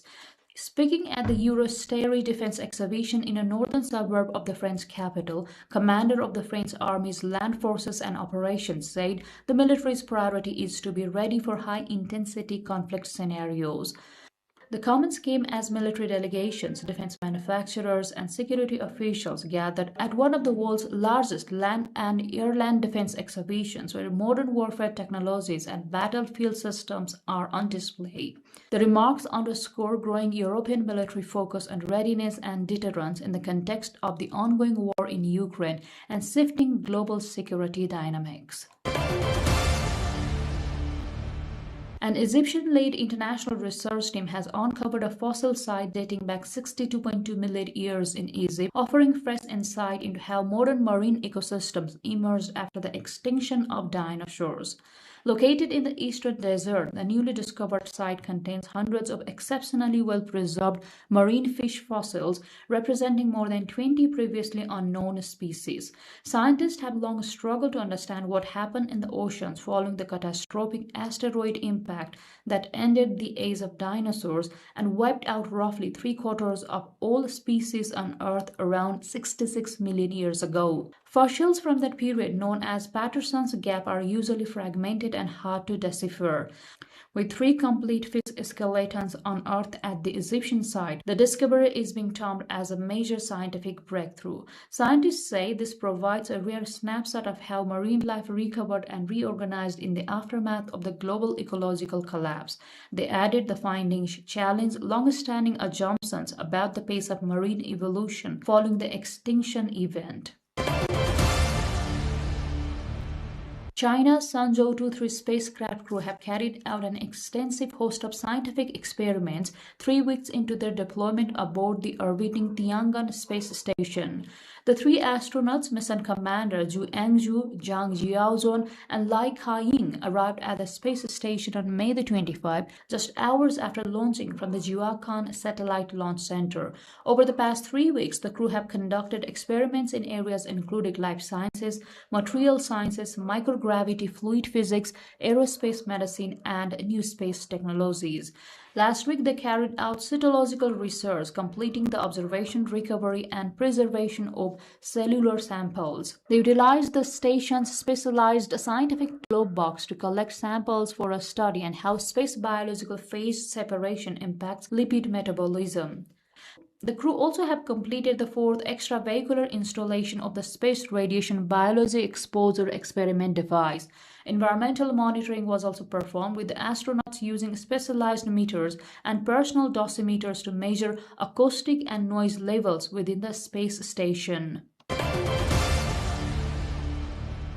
A new multidisciplinary stage production titled Dreamscape Show has premiered in Ho Chi Minh City, marking the launch of the city's new photo circus and multi-purpose performance theatre. The over 1-hour performance features around 150 artists and combines circus, puppetry, contemporary dance, cheerleading, and martial arts. With advanced stage technologies including projection mapping, laser effects, and immersive visual design. Audience members described the show as a fresh and modern experience, with some saying they had never seen a production of this kind before and would return with family and friends. Puppeteer Le Van Lai from the Ho Chi Minh City Arts Center said the production introduced new technologies that many performers were working with for the first time, particularly in lighting and projection mapping. Ho Chi Minh City's Arts Center's circus troupe director, Nguyen Ko Kong, said the production reflects both the story of a child and the aspiration of the artists involved, adding that the new venue represents a long-awaited platform for circus and performing arts to grow and reach wider audiences.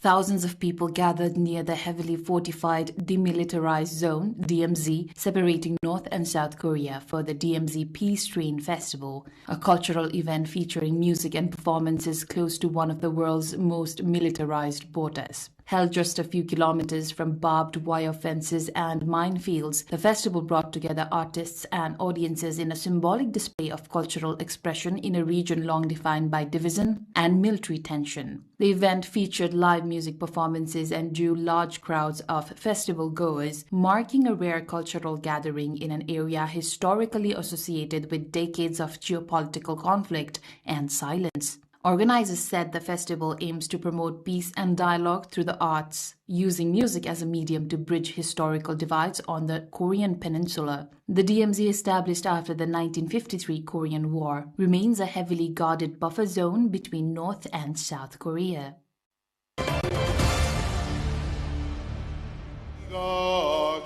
A major sumo wrestling tournament has taken place in Paris, marking an extremely rare international staging of the sport and the first event of its kind in France in more than 30 years. The competition, held at the Accor Arena in Bercy, drew an estimated 25,000 spectators who gathered to watch bouts featuring elite wrestlers from Japan's professional sumo circuit. Organizers said the event aimed to introduce wider international audiences to a sport deeply rooted in Japanese tradition and Shinto ritual.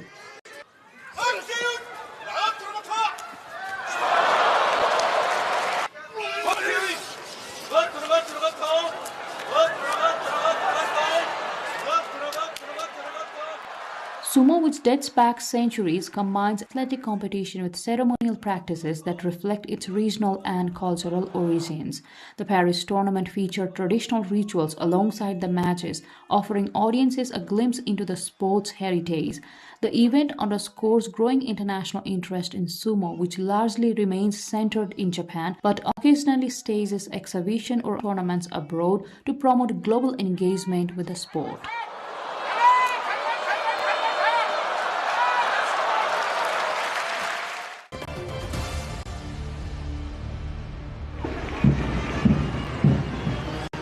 Fans from across Latin America gathered in Mexico City for a World Cup-themed parade celebrating football, Mexican culture, and the nations participating in the tournament. As excitement builds around the global event, crowds lined the city's streets to watch colorful floats, musical performances, and tributes to football legends, with supporters from several countries joining local fans in a festive display of regional unity and sporting passion. The parade highlighted Mexico's role as a host nation and showcased cultural traditions from across the region, drawing visitors and tourists ahead of the upcoming World Cup matches. Organizers said the event was designed to promote cultural exchange and welcome international supporters arriving for the tournament. The gathering underscores the economic and cultural boost expected from the World Cup, with host cities anticipating increased tourism, spending, and international exposure throughout the tournament. Officials say such events are also intended to strengthen Mexico's image as a welcoming destination for international visitors. With thousands of fans expected to arrive in the coming weeks, authorities are ramping up preparations to manage crowds, transportation, and security as the tournament gains momentum.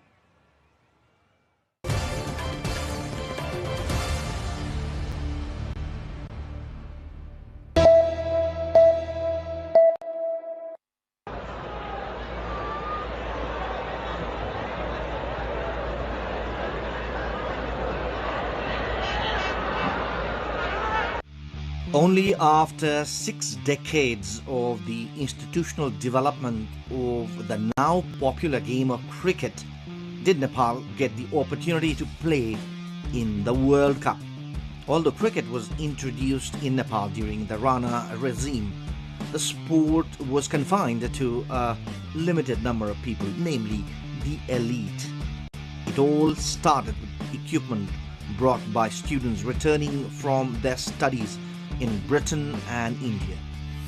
Although Cricket Association of Nepal (CAN) was established in 1947, cricket remained centered among a few affluent individuals and in limited tournaments for a long time. Starting with the Vishnu Trophy in 1948, tournaments were limited to competitions like the Madan Memorial Sealed, Jugal Kishore Trophy, Rammani Trophy, and later the Jai Trophy. Even as the sport expanded outside Kathmandu Valley, it took decades for cricket to develop at the grassroots level. After the International Cricket Council (ICC) granted Nepal affiliate membership in 1988, Nepali cricket embarked on its international journey. The rule of mandatory participation in tournaments by the ICC and the Asian Cricket Council (ACC) opened doors to international competition for Nepal. After participating in the Under-19 Asian tournament in Hong Kong in 1996, Nepal has not looked back. Winning titles at the Asian and global levels, Nepali cricket team continues its journey towards the pinnacle of world cricket.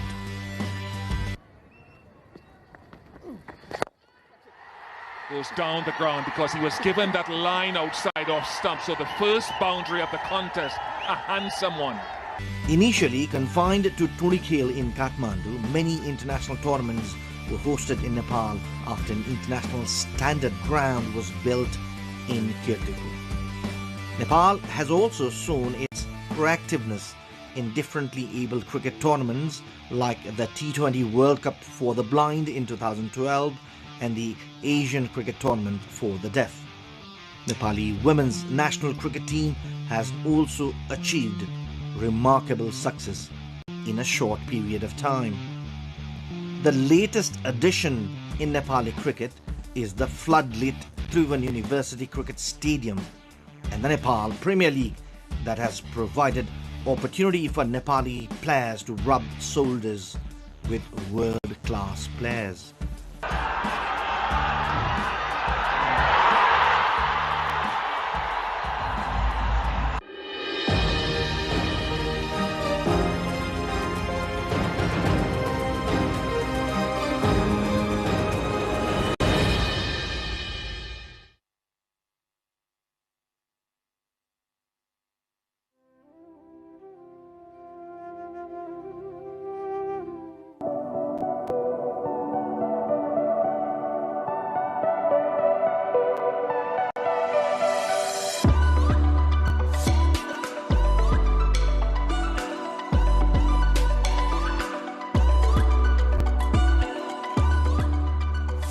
Nepal is a cultural, religious and a natural heaven for tourists with various adventurous attractions on offer.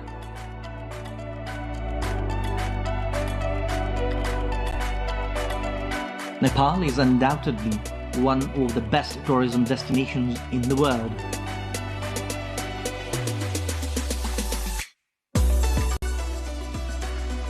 Numerous UNESCO World Heritage Sites and conservation areas are some of the major attractions for tourists in Nepal.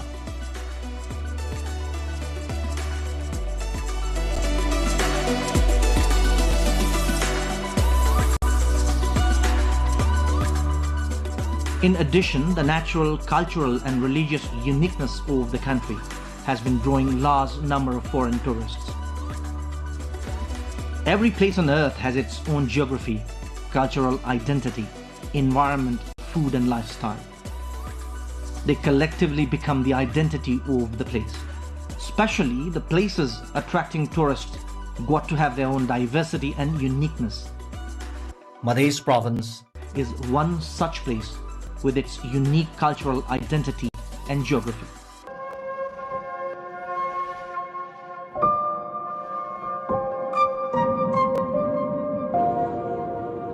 A historic province of Nepal, special for religious, cultural and trade activities, geographically total flat land, and the province with the pious land of Janakpur Dham.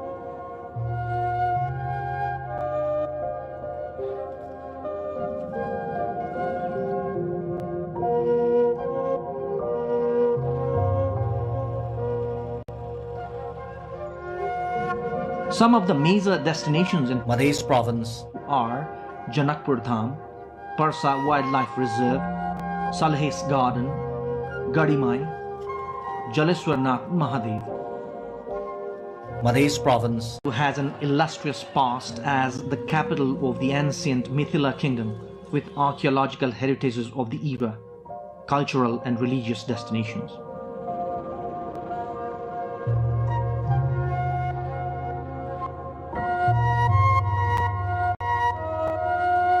The province has special importance in the overall trade and transit of Nepal with the entire province in the Tarai Plains.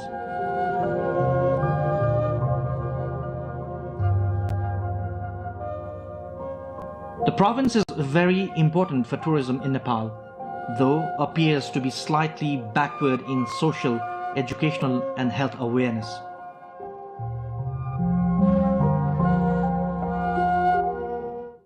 The province has 4 domestic airports. The under construction Kathmandu-Nizhgard fast track and the international airport at Nizhgard will definitely open doors for its prosperity through tourism.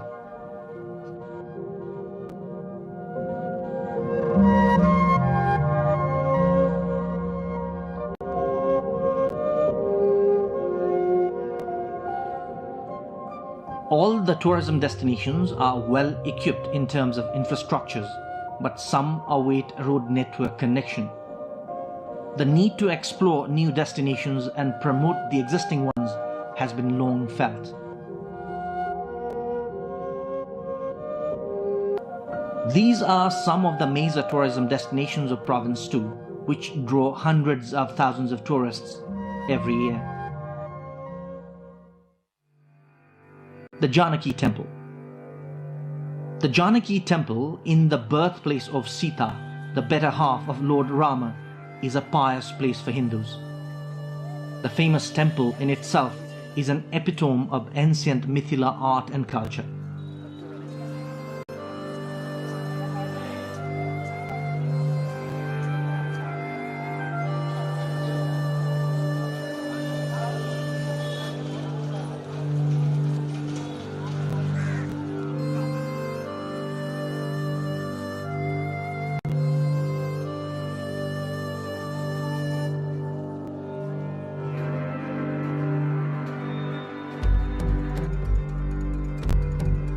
The temple, built in Mughal architecture, is believed to have been built by the then Princess of Tikamari of Madhya Pradesh in India by spending over 900,000 silver coins, a whopping sum at that time.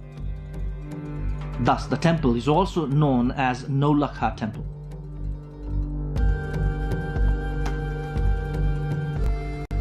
The construction of the temple took almost 17 years, from 1894 to 1911. The Janaki Temple is the pride of the Mithila and a cultural heritage. All rituals from birth to death are conducted as per Mithila culture in this place. Major religious fairs take place annually in Janakpur Dham, including on Ram Navami, the birthday of Lord Rama, full moon day of Nepali month of Asos, Kozagrat Purnima, Vivaha Panchami, and famous Jhula in Fagun.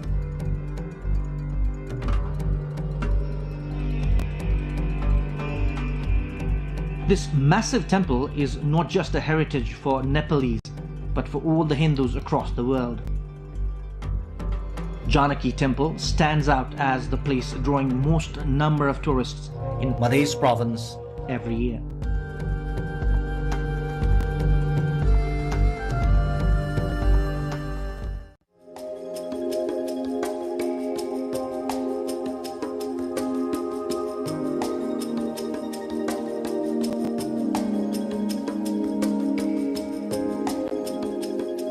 Chinnamasta. The revered Chinnamasta shrine is at Sakhara village towards the southern border of Chinnamasta from Saptari's district headquarters Rajviraj.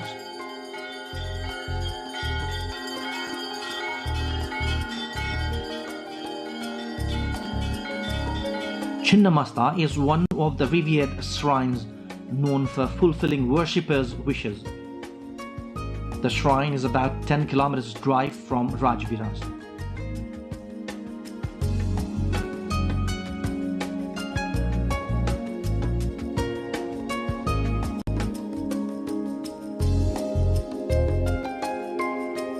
Large number of devotees throngs the deity's shrine in Dasai festival.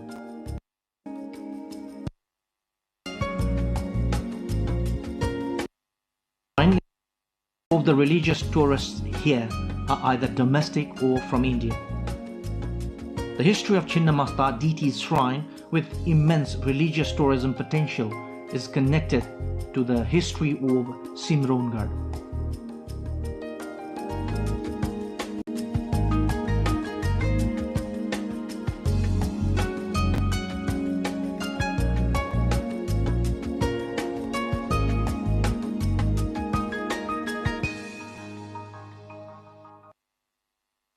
Parsa National Park.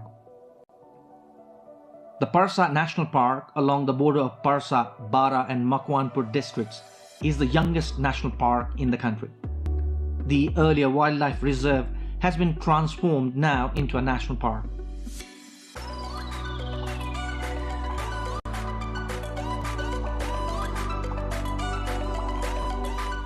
Parsa National Park is a perfect destination for those tourists interested in wildlife.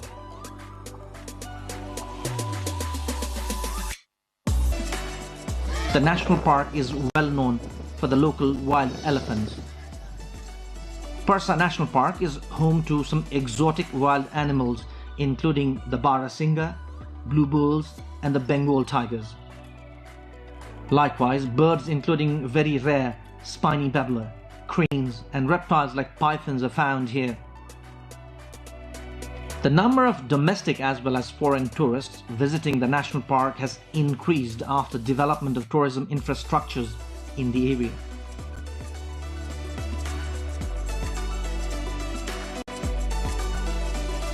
One can reach Parsa National Park in around 6 hours drive from Kathmandu.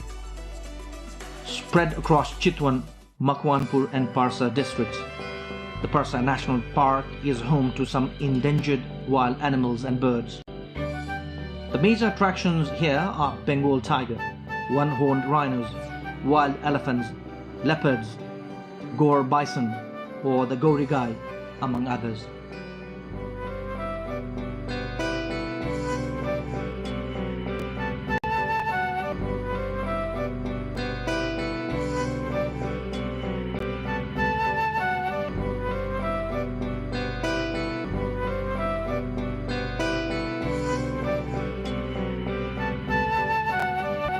Dhanusadham.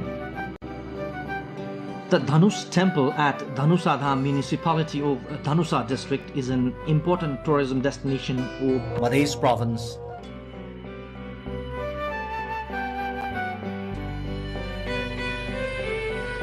Mythological belief says this is the very place where Lord Rama had broken the bow of Lord Shiva to win the hand of goddess Sita.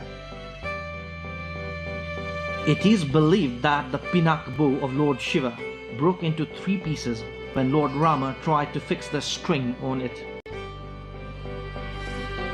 According to the famous Hindu scripture Ramayana, one of the pieces went to the sky, another went to the netherworld, and one dropped on earth here at Dhanusadham.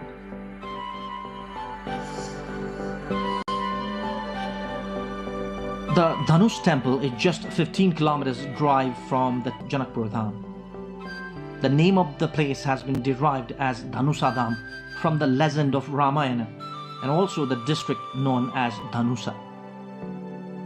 As per popular belief, the one who sees the piece of bow will be eternally blessed.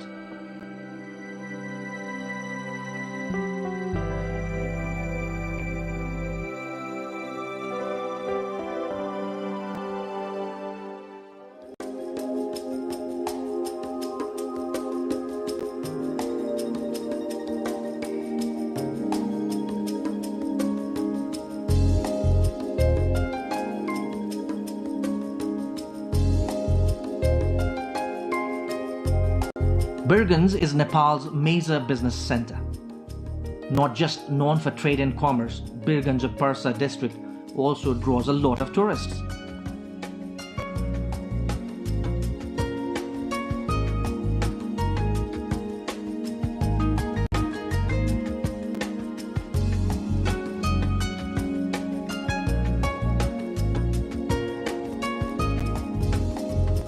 Gararwa Pond, Sankaracharya Gate, Ghantaghar are some of the other engagements for tourists in Birganj. Gariharwa Pond, the site of offering prayers to the sun god, is a sight to behold during Chhath festival. There is a temple of sun god in the middle of the pond. Gadimai. Gadimai is a revered shrine of deity at Bara district, known around the world for massive animal sacrifice every 5 years. The month-long religious fair takes place every 5 years. Gadimai is just around 8 kilometers drive from Kalaya, the district headquarters of Bara. Jaleshwar Mahadev. The only temple in the world in Mautari district housing Mahashivalinga underwater, center of faith of the Hindus, the gateway to Mithila. The attractions here are the Mahashivalinga, the cave in the temple, and the annual fair on Sivaratri. One can reach here by easy road travel from Kathmandu to Jaleshwar.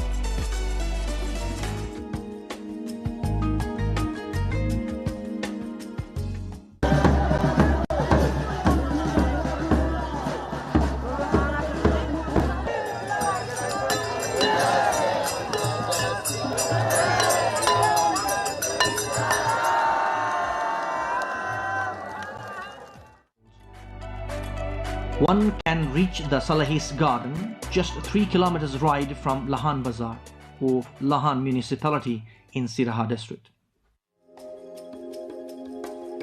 Every tourism destination in Madhya province has its own speciality. Almost all these destinations are awaiting promotion, at the same time developing necessary infrastructure to promote tourism here has its own challenges.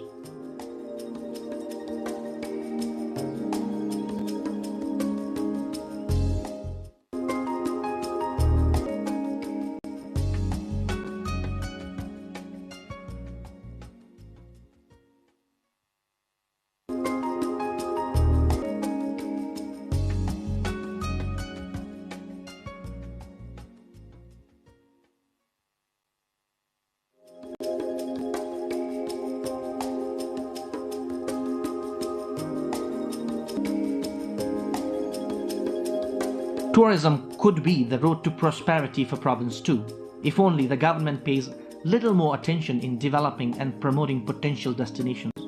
Compared to some other provinces, it has much higher tourism potential.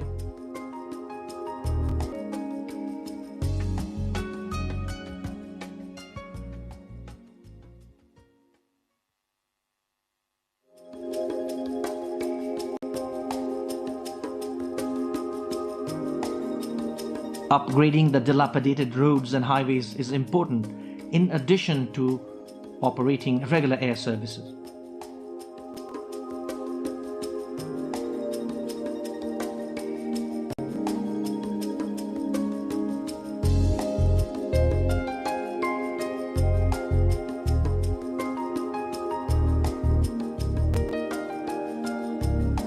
The province and ultimately the country can reap the benefits of tourism If only the slogan of guests are gods can be better implemented.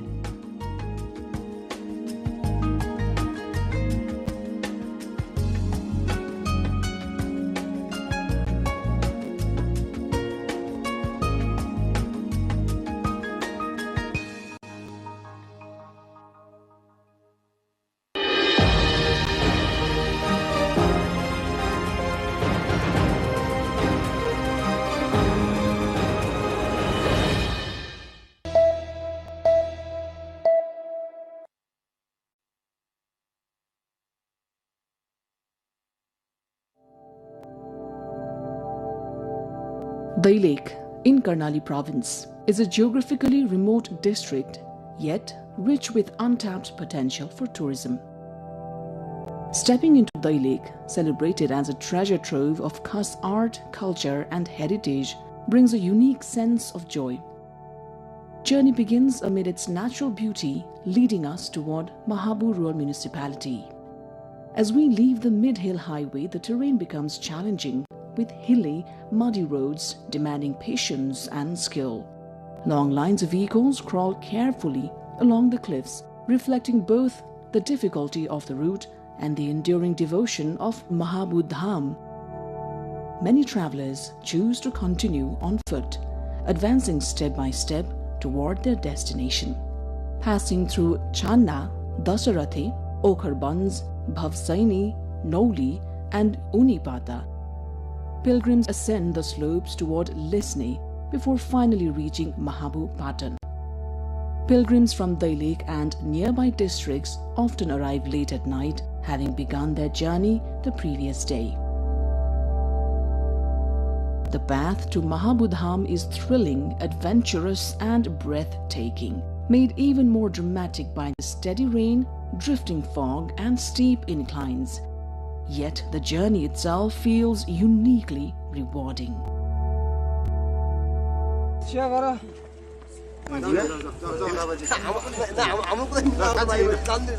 Mahabu Lake or Mahabu Dham, located within Mahabu Rural Municipality, is a remarkable place of natural beauty, religious significance and cultural heritage. Situated at an altitude of 4,200 meters, the area is adorned with emerald lakes, grazing flocks of sheep and goats, and a sky that dances with Himalayan mist.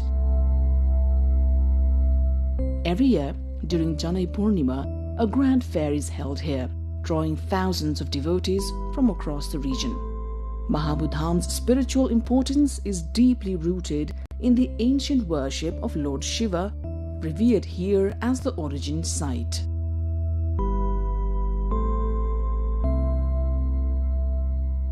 From Mahabu Lake, visitors can enjoy magnificent views of Api and Sai Palhimal, and on clear days, even the plains of Bardia.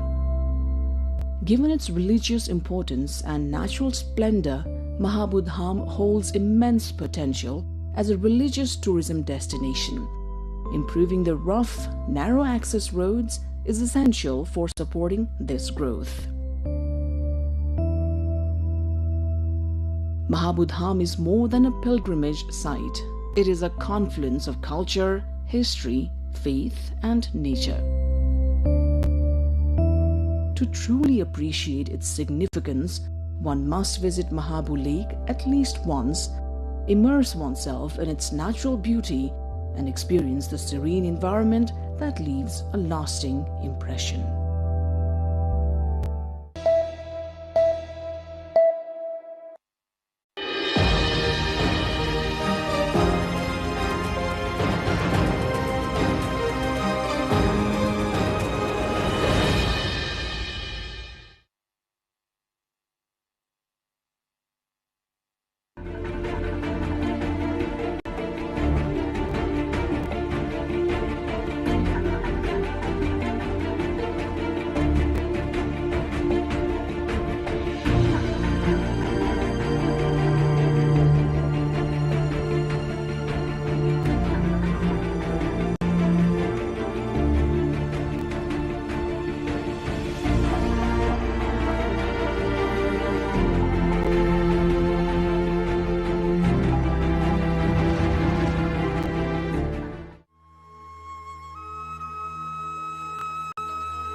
The country wakes up with the first touch of sunlight kissing the Antu Dara in eastern Nepal. Antu Dara in Ilam district is the pride of Kosi province.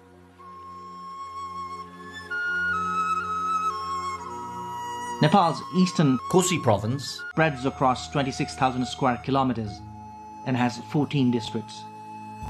Taplejung, Pastar, Ilam, Jhapa, Sangkhwasava, Terathum, Dhankuta, Morang, Sunsari, Solukhumbu, Bhojpur, Udaipur, Khotang and Okhaldunga make Kosi province. Though the province is an ethnic mix, the predominant inhabitants are Brahmin, Kshetri, Tamang, Sherpa, Rai and Limbu.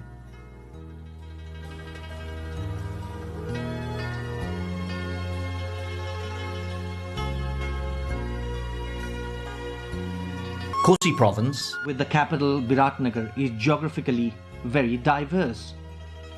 The province boasts the highest peak in the world, Mount Everest, to the lowest land in the country, Kechana Kabul. The local lifestyle and landscape of Namche Bazaar, the gateway to Mount Everest, Lukla Bazaar and Everest Base Camp are incredible. Over 24 mountain peaks above 7,000 meters, including the Kanchenjunga, Makalu, Varun, Lhotse, Choyu, Tuplase, in addition to the Mount Everest, make the roof of the province.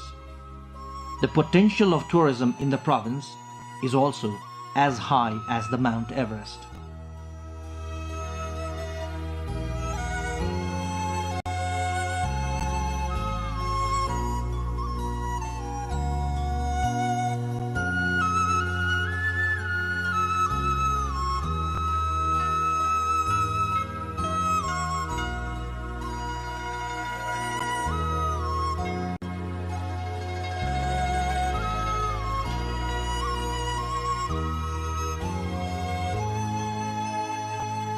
Country's largest Saptakosi, along with Mechi, Arun, Tamor, Kankai, Likhu are the major rivers in the province. These rivers are the lifeline of the people since time immemorial. Recently started motorboat on the Koshi River is opening doors for tourism while easing the life of the locals at the same time.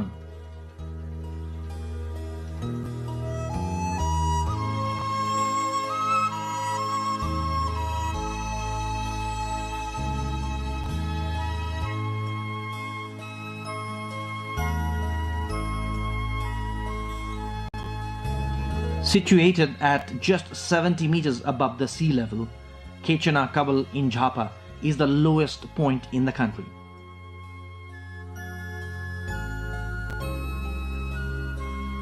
This place of national importance needs more promotion, and expectedly some programs are being undertaken.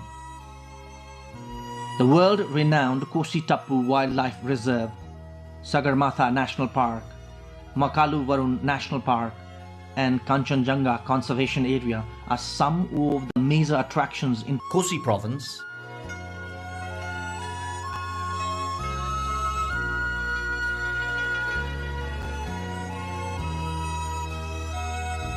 These protected and conserved areas serve as the museum for those interested in wildlife, flora and fauna, wetlands and biodiversity.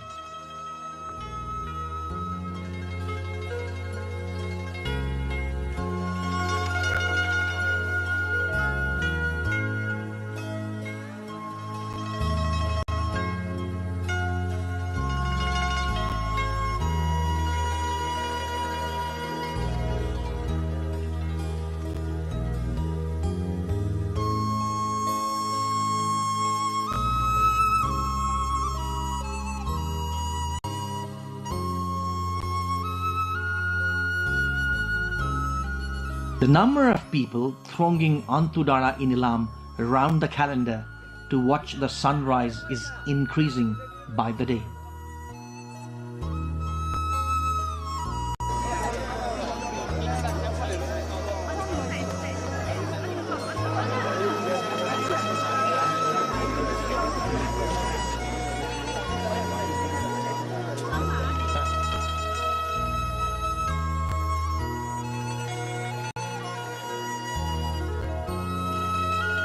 The symmetrical tea gardens of Kanyam cannot be described in words.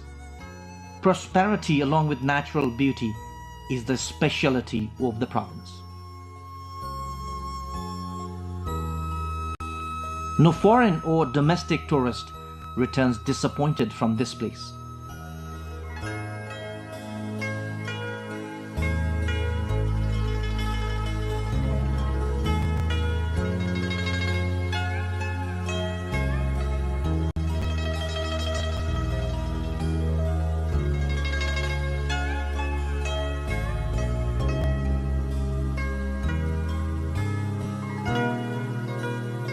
Mai Pokhari and Sandakpur in Ilam are some of the other destinations for tourists.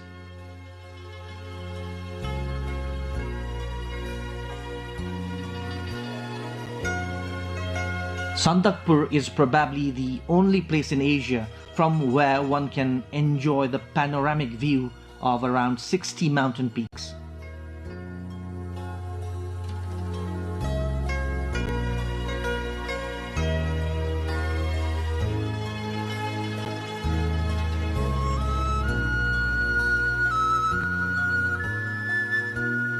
Ilam also is famous for its organic produces, including allo or the giant nettle, milk, broomgrass, red hot chili, and cardamom.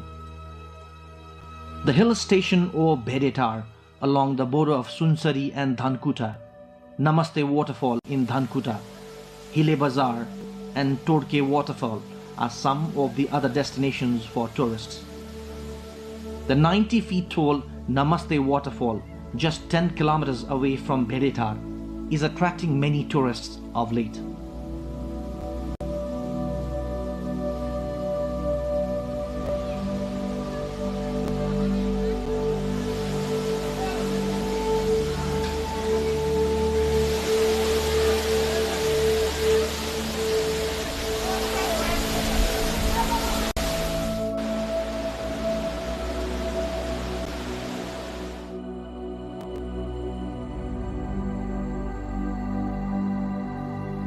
TMZ or Tinjure, Milne and Jaljala area in Terathum is branded as the capital of rhododendron. The area boasts 28 species of the national flower. This area also generates interest among explorers and researchers.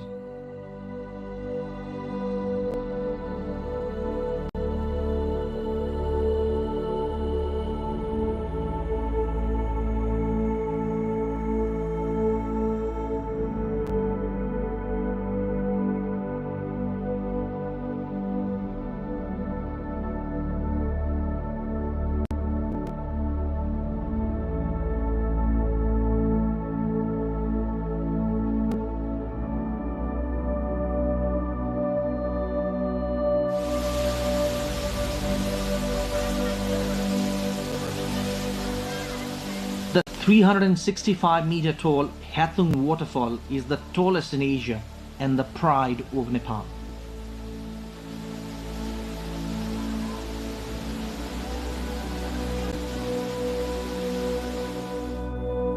Kosi province is ahead in terms of infrastructures and facilities. Standard hotels are found in almost all places in this province. The province has 11 domestic airports. Most of the destinations are accessible and connected by highways and roads.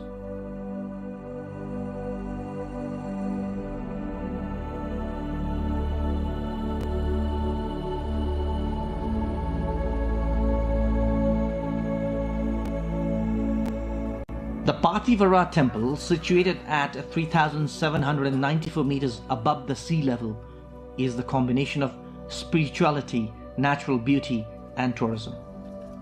This is one destination in every Nepali's bucket list. The blooming rhododendrons in the spring and snow-white terrain in winter keep the tourism interest alive around the year.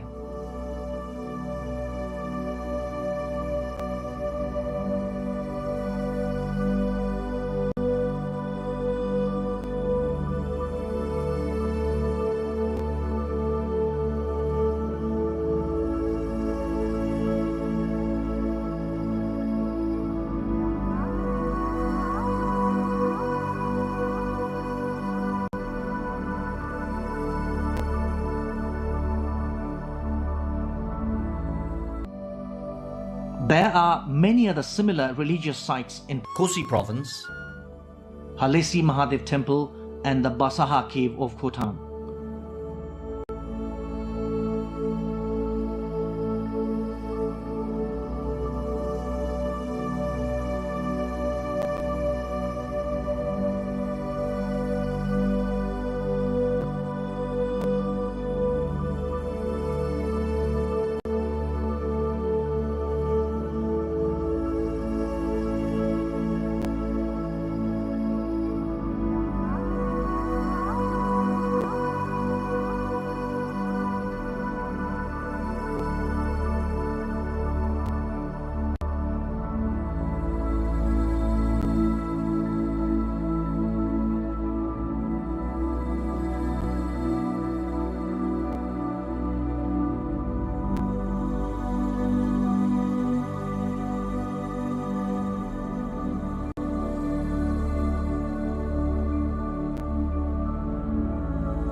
Buddha Subba Temple in Dharan of Sunsari.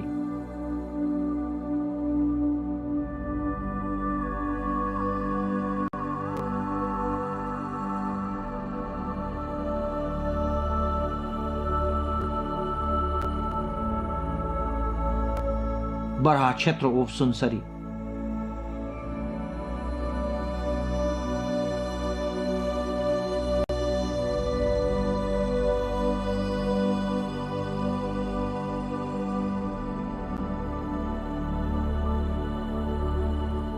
Mini Pathivara of Vilam.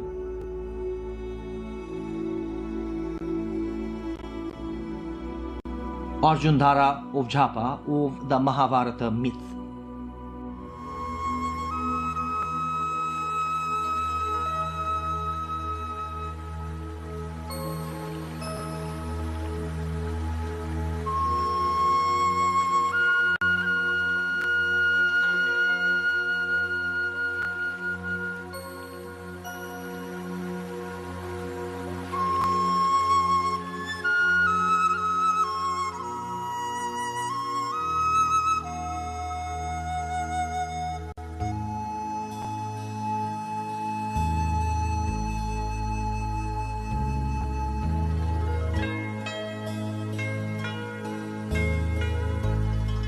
The Taksar Bazaar of Bhojpur is another destination not to be forgotten in the list of tourism destinations in the province. History dates the first minted Nepali coins in this place. Those copper coins are still found in Taksar. The small hamlet is a perfect destination to see the Eastern Nepali lifestyle.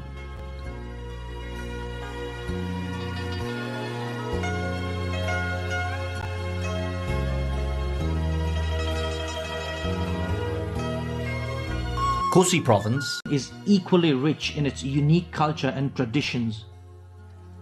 In addition to the major festivals celebrated by the Brahmins and the Chetris, different ethnic groups like Tamangs, Sherpas and Magars rejoice in Losar.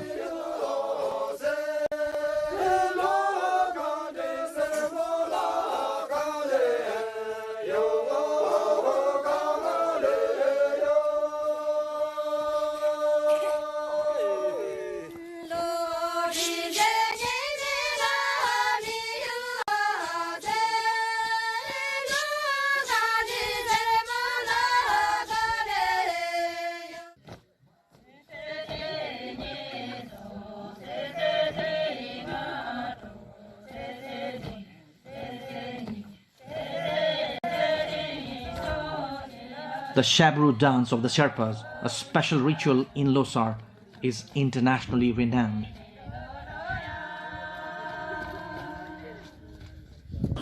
The Udoli and Uvoli of the Rise and the Dhan dance have their own religious and scientific importance.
The Tarai Plain of Province 1 is the breadbasket of Nepal. The fertile soil is perfect for agriculture.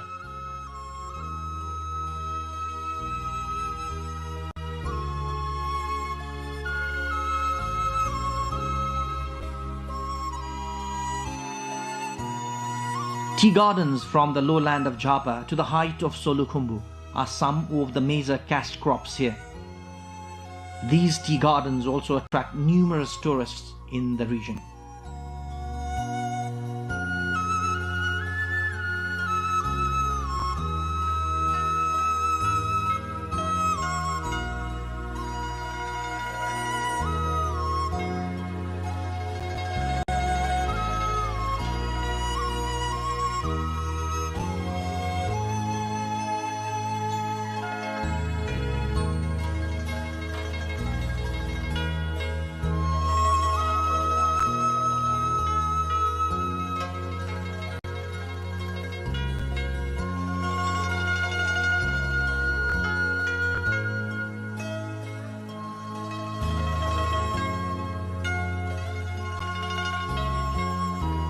Province 1 is definitely a museum for tourism.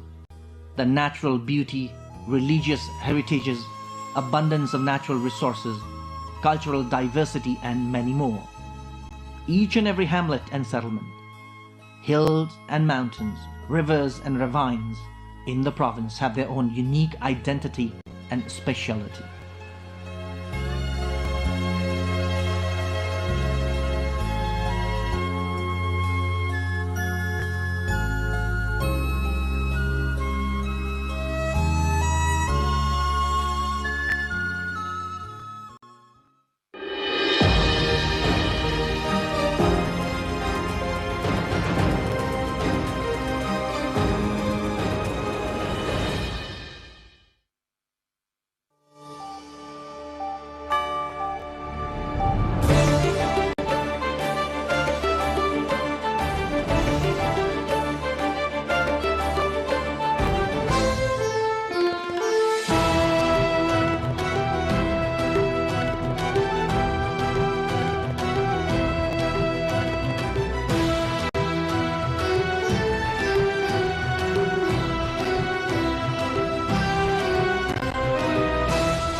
Nepal's House of Representatives completes deliberations on the appropriation headings of 9 ministries. House to meet again tomorrow. All 7 provinces of Nepal unveil budget for upcoming fiscal year. Infrastructure, health, agriculture and education prioritized. 50-60 factories in Nepal's tea capital Ilam shut down as Indian restrictions halt exports. Large quantities of tea remain stockpiled. US and Iran agree a deal to end the war, a deal to be signed on Friday in Switzerland. Israel says its forces will stay in Lebanon. At least 9 killed in a wave of Russian strikes on Ukraine. Attacks also set a major religious landmark in Kyiv on fire. And former champion Spain to face Cabo Verde in tonight's World Cup clash. Belgium to face Egypt in another encounter. Good evening, I am April Singh Lama and this is NTV World News Hour coming to you live from Kathmandu at 2200 hours Nepal time. Now the news in details. Deliberations on the appropriation headings of 9 different ministries under the Appropriation Bill 2083 BS have been completed in Nepal's House of Representatives.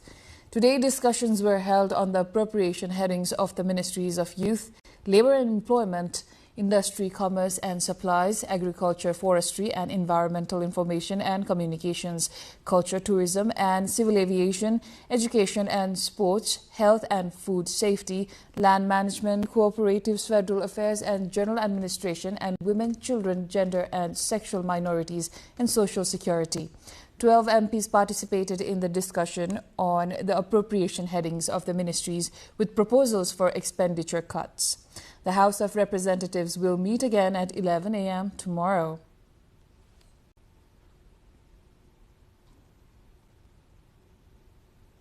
All 7 provincial governments of Nepal have unveiled their budgets for the upcoming fiscal year 2026-27 in line with the constitutional requirement to present annual financial plans on 1st of Ashar Nepali lunar calendar. Provincial finance ministers outlined spending priorities focused on infrastructure, development, health services, agriculture, education and social sectors. The provincial governments also presented their financial plans, emphasizing infrastructure expansion and service delivery improvements as key priorities for the new fiscal year.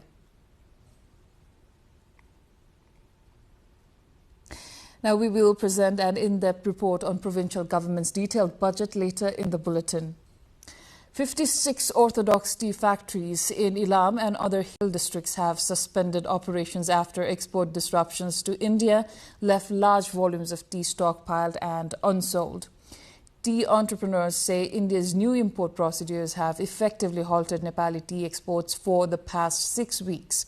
Under new rules introduced by the Indian Tea Board, laboratory testing of tea shipments can take up to 20 days, discouraging Indian buyers over fears consignments could be rejected. The shutdown has affected hundreds of workers and tea farmers, with factory owners reporting severe cash flow problems. Another 30 CTC tea factories in Chapa are also expected to halt production from June 18. We will look more into this in our segment Issue of the Day later in the bulletin. Now, the US and Iran have agreed a deal to end the war, which mediator Pakistan says will be signed on Friday in Switzerland. US President Donald Trump, in a Truth Social post, has claimed ships are starting to move again through the Strait of Hormuz. The deal also includes an end to military operations in Lebanon, which has welcomed it. Iran describes the end of the war there as an inseparable part of the agreement. However, Israel says its forces will remain in the country indefinitely. We'll take a closer look at this issue in our cover story segment later in the bulletin. Now, at least 9 people have been killed in a wave of Russian strikes on Ukraine that set a major religious landmark in Kyiv on fire. 4 people were killed in attacks on the Ukrainian capital, while 5 rescue workers died trying to put out a fire caused by a strike on the northeastern city of Kharkiv. The 11th century Dormition Cathedral was significantly damaged in what President Volodymyr Zelensky called one of the biggest Russian crimes against Christian culture today. Russia denied hitting the site. Meanwhile, a Ukrainian drone attack in the Russian city of Tula killed 3 people and wounded 3 others, including a 1-year-old. Local officials said most of Ukraine was under air raid warnings on Monday morning. Now, the FIFA World Cup continues today with 4 Group G and Group H fixtures as teams begin their campaigns in the race for a place in the knockout stages. With crucial points at stake from the outset, fans can expect an exciting night of World Cup football as several nations begin their quest for global glory. Tournament favorites Spain face Cape Verde in the day's opening match, which is ongoing, and Belgium will later take on Egypt in a key Group G encounter at 12:45 a.m. Nepal Standard Time. Saudi Arabia meets Uruguay at 3:45 a.m. tomorrow morning Nepal Standard Time, while Iran versus New Zealand clash is set for 6:45 a.m. tomorrow morning.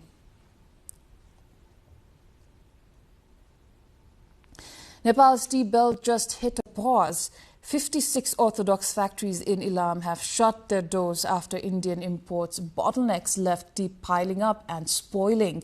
With exports stuck for weeks and cash flow drying up, farmers, workers and factory owners are all feeling the squeeze in one of Nepal's biggest tea crises yet. We'll look into this after a short break.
You're watching NTV World News Hour. Welcome back. Nepal's tea industry is facing one of its biggest export disruptions in recent times after new Indian regulations halted shipments, leaving hundreds of thousands of kilograms of tea stranded in Nepal and forcing factories to close, threatening the livelihood of thousands of farmers. Bijeta Vandari, along with our local correspondent Sujan Timalsina, brings more.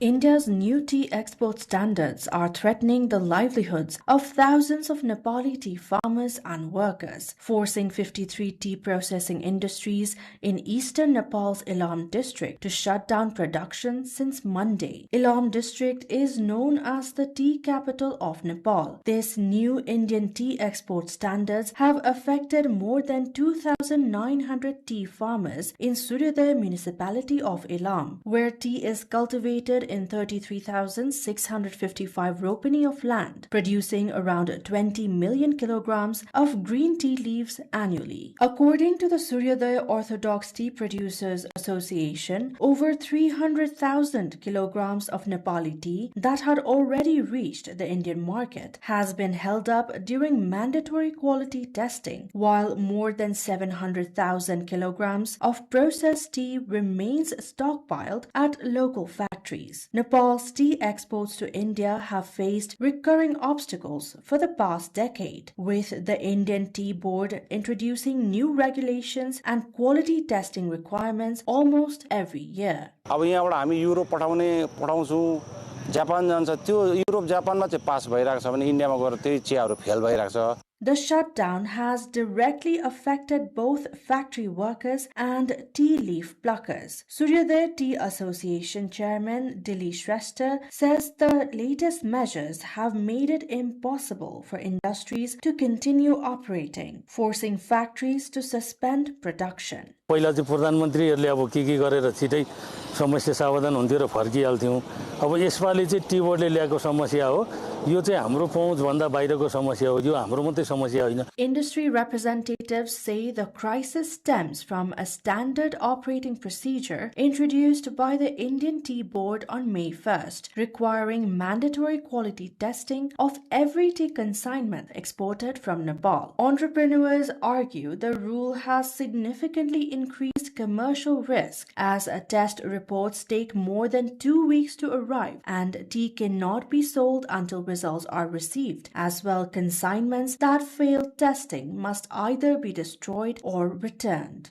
If the industry shutdown continues, farmers are likely to face serious hardship as green tea leaves overgrow on the bushes without being harvested. Payments for first flush green tea leaves have also been delayed due to the export disruption, placing additional financial pressure on farming households that depend on tea sales for their livelihoods. चियाबारी ठुलो छ आदि पनि chia जान नपाइकन बन्द भयो अब टिप्न भर्खर सुरु गरेको छ ठेक्काको बगान हो ठेक्कामा बसेका छौं अब हामी त भाडै जस्तो भनौं अब भाडामा बसेको मान्छेहरु अब भाडैतिर बसेका छौं अब आफ्नो जग्गा जमिन नभए नि त्यही ठेक्काकोले जीविकोपार्जन गर्दै थियौं अब यो हुँदा हुँदै अब बन्द भयो चिया नटिप्नु भन्ने र मूल्यको पनि एउटा सुनिश्चितता नभएपछि चाहिँ हाम्रो यो चिया कृषकहरु अधिकतम यहाँ चिया मात्रै छाइलेको कृषकहरुमा एकदम निराशाजनक भएको छ. According to the National Tea and Coffee Development Board, Nepal exports more than 7 million kilograms of orthodox tea each year, with over 90% destined for the Indian market. Orthodox tea is primarily produced in Elam and other hill districts, while Jhapa district mainly produces CTC tea. Nepal exports processed tea worth approximately 4 billion Nepali rupees annually, and around 50,000 families are directly involved in the country's tea industry. Now, in this context, we ask the tea farmers what challenges are they facing. आर्थिक त्यसरी भार हुँदा हामी खाना लाउनलाई हामीलाई धाउधाउ पर्ने भएकोले हाम्रो चियाको उचित मूल्य र उयो व्यापार व्यवस्थापन गरेर छिटो भन्दा छिटो हाम्रो चियाको खोल्दिएमा नेपाल सरकारले हामी आभार प्रकट गर्न चाहन्छौं. सबैतिरबाट मार्का परिरहेछौं. यसमा चाहिँ अब सरकारले किसानको बोली आवाजहरु सुनिदिनुहोस्. अब सबैमा यसको चाहिँ ध्यान आकर्षण गर्दै म यही भन्न चाहन्छु. अब यो हरियोपत्ती चाहिँ अब क्वालिटीको हिसाबमा क्वालिटी पनि सुधार गर्दै छौं हामीले विषादी युक्त भनेर त्यो पनि गरिरहेका छौं. अब यो चिया बन्द भयो भने यहाँको मान्छे सबै के अरे भोकमरी लाग्ने पनि भयो. अनि त्यहाँबाट यहाँ अलिकति मजदुरी अब नगरपालिकाले मिसिनहरु दिएको छ, अरूले किनेको छ. अब तिनीहरु पनि सबै ठप्प हुने भयो. अब हामीले कसरी हुन्छ त्यो चियालाई चाहिँ निकास गर्ने हामीले उपाय गर्नुपर्छ. अब सरकारले पहल गर्नुपर्ने हुन्छ. चिया टिप्दै चिया बन्द भयो. अब हाम्रो त मुख्य खेती चिया नै हो. चिया नलागिदिँदा धेरै समस्या आयो हामीमा. अब के गर्दिने हुने हो. समस्या त एकदमै धेरै समस्या हुन्छ किनकि अब हामीले त यहाँनिर थोरै भिटा लिएर घर मात्र बनाएर बसेको. त्यही अब चिया ठेका लिएर हामीले अब यहाँनिर सबै समस्याहरू टारिरहेका थियौं.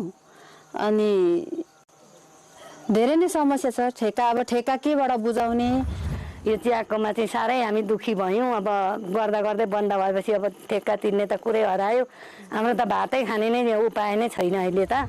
अब राज्यले यो विषयमा चाहिँ एउटा मूल्यको पनि सुनिश्चितता र एउटा बजारीकरणको लागि पनि उचित पहल गर्दैदेखि चाहिँ हाम्रो यो सूर्योदय नगरपालिका भित्रको प्रमुख आम्दानीको स्रोतमा रहेको हाम्रो चिया खेती गर्ने कृषकहरूलाई पनि राहत पुग्छ.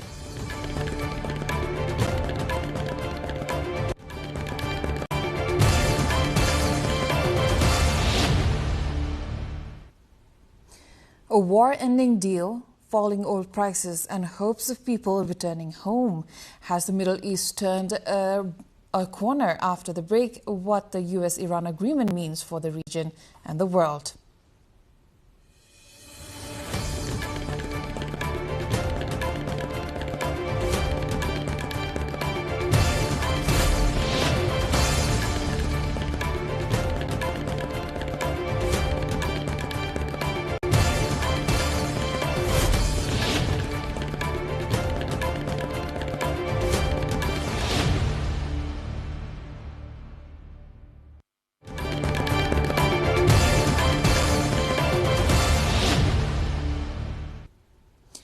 You're watching NTV World News Hour with April Singh Lama. Welcome back. The US and Iran announced a deal to end the Middle East war on all fronts and reopen the vital Strait of Hormuz, sparking relief on Monday after months of deadly violence and global economic chaos. The conflict had erupted in late February with US-Israeli strikes on Iran, which retaliated with attacks on Israel and US allies in the region. Pawana Kesi brings more in the next story. Iran and the United States have reached an agreement to end more than 100 days of war, setting the stage for detailed negotiations on the Iranian nuclear program and sanctions relief. While few details have been officially released, Iran confirms the tentative deal ends fighting on all fronts, including in Lebanon. Mediator Pakistan's Prime Minister Shehbaz Sharif called the US-Iran deal a historic step towards peace, following weeks of his government mediating between the warring sides. Shehbaz Sharif also said the US and Iran peace deal will be signed in Geneva on Friday. तारीखी मुआहदे की बाज़ाब्ता तकरीब इंशाअल्लाह जुमातुल मुबारक 19 जून को जनीवा में होगी और इस तकरीब की मेज़बानी अल्लाह के फजल व करम से पाकिस्तान की होगी। US President Donald Trump also announced the end of his country's blockade of Iranian ports and said the Strait of Hormuz will reopen on Friday when the agreement is signed in Switzerland. Iran's Deputy Foreign Minister Kazim Garibabadi confirmed in a phone call on state TV that a deal with the US has been finalized. The deal includes an end to military operations in Lebanon, which has welcomed it. However, Israel says its forces will remain in the country indefinitely. Oil prices have fallen and shares risen after the US and Iran said they had agreed a framework deal to end the war, which US President Donald Trump said would see the reopening of the key Strait of Hormuz shipping route. Brent crude, the global oil benchmark, dropped more than 5% to $82.84 a barrel, while global stock markets rose. Global energy markets have been on a wild ride in recent months, with prices often rising or falling sharply in response to developments in the US-Israel war with Iran. The Strait of Hormuz has been effectively closed since shortly after the US and Israel launched airstrikes on Iran on 28th of February.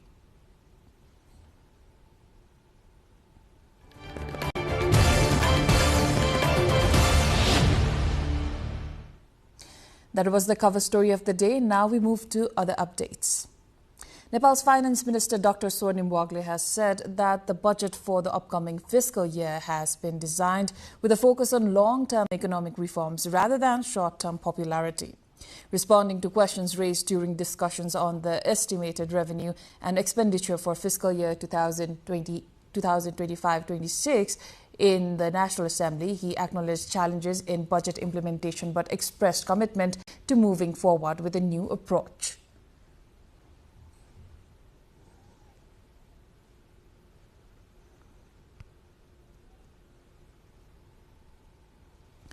All 7 provinces of Nepal have unveiled their budgets for the upcoming fiscal year, placing strong emphasis on infrastructure development, healthcare expansion, agricultural modernization and improvements in the education sector as they aim to boost economic growth and public service delivery. Sarah Sapsanama Rai brings a detailed report on Nepal's provincial government unveiled budget. Koshi province has unveiled a budget of 40.45 billion rupees for the upcoming fiscal year. Of the total allocation, 20 billion has been earmarked for capital expenditure, 13 billion for current expenditure. The budget is 12.74% higher than the current fiscal year. हिमाली तथा पहाडी जिल्लामा आवास, कृषि वा उद्योग प्रयोजनका लागि घर सहितको जग्गा खरिद गर्दा लाग्ने रजिस्ट्रेसन शुल्क पूर्ण रूपमा छुट हुने व्यवस्था मिलाइएको छ. Madhesh province has announced a budget of 41.13 billion rupees for the fiscal year 2026-27. The budget allocates 26.47 billion rupees for capital expenditure and 14.66 billion for recurrent. The budget is around 13% lower than the current fiscal year. संघीय सरकारबाट प्राप्त हुने सशक्त अनुदानबाट सञ्चालित हुने कार्यक्रमहरू बाहेक आगामी आर्थिक वर्षको लागि कुल 41 अर्ब 13 करोड 86 लाख विनियोजन गरेको छु.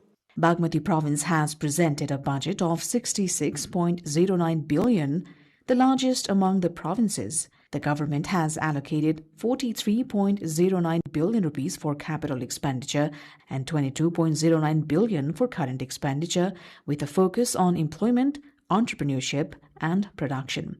Gandaki province has unveiled a budget of 32.99 billion rupees for the next fiscal year. Of the total allocation, 20.2 billion rupees has been set aside for capital expenditure and 12.72 billion rupees for current expenditure, while 250 million rupees has been allocated for fiscal management. कृषिमा सुधार विकासको आधार कृषि प्रणालीमा सुधार गरी कृषिलाई गरिबी र बाध्यकारी पेशाको रूपमा होइन सम्मान प्रतिष्ठा र समोन्नतिको आधारको रूपमा स्थापित गर्न कृषि क्षेत्रको विकासलाई प्राथमिकता दिएको छु.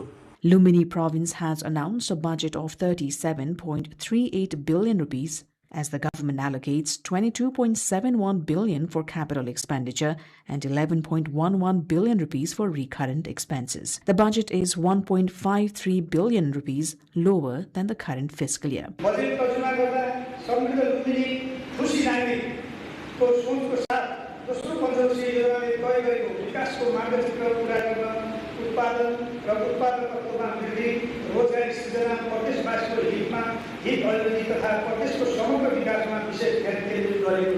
Karnali province has unveiled a budget of more than 35.39 billion rupees for the upcoming fiscal year. The budget size is 7.28% higher than the current fiscal year's allocation, according to the provincial government. पर्यटकीय महत्व भएका स्थानमा तथा सडक नपुगेका स्थानमा हिँडाइको दूरी घटाई जनजीवन सहज बनाउन उद्देश्यले झुलुङ्गे पुल निर्माण कार्यलाई प्राथमिकता दिएको छु. By the time of this news preparation, Sudur Pashchim province had not been able to present its budget for the next fiscal. The budget presentation was delayed after ruling Nepali Congress and CPN-UML failed to reach consensus on budget allocations, forcing the Provincial Assembly meeting scheduled for 5 p.m. to be postponed until 9 p.m. Nepal's President Ramchandra Paudel asserted that ensuring good governance through effective public service delivery is the need of the hour for steering the country toward progress and prosperity. Addressing a ceremony in Kathmandu today to mark the 76th anniversary of the Public Service Commission, President Paudel emphasized that fulfilling the public's aspirations for development is one of the most pressing priorities for Nepal at the present. आचरणशील नैतिकवान जिम्मेवार तथा राष्ट्रप्रति समर्पित कर्मचारीले यो भूमिकालाई परिणाममुखी बनाउन सक्छन्. प्रविधि र smart सेवा प्रवाह मार्फत कर्मचारी तन्त्रले नागरिकको मन जित्न सक्नुपर्छ. यसले नै लोकतन्त्रमा जनताको हित हुन्छ भन्ने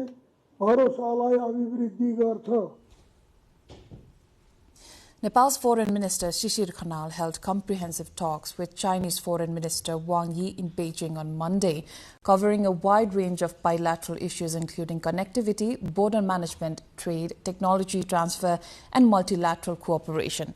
The two ministries also discussed ways to expand people-to-people ties and reaffirmed their shared commitment to further strengthening Nepal-China relations for mutual benefit. Foreign Minister Shishir Khanal has departed for Beijing on June 14 on a 4-day visit to China at the invitation of Chinese Foreign Minister Wang Yi. Minister Khanal will return home on June 17, wrapping up his official trip. Now, a bilateral meeting on Nepal-India border management and maintenance has been concluded in Kanchanpur. The meeting discussed issues including the repair of border pillars, construction of new pillars, and the search for missing boundary markers.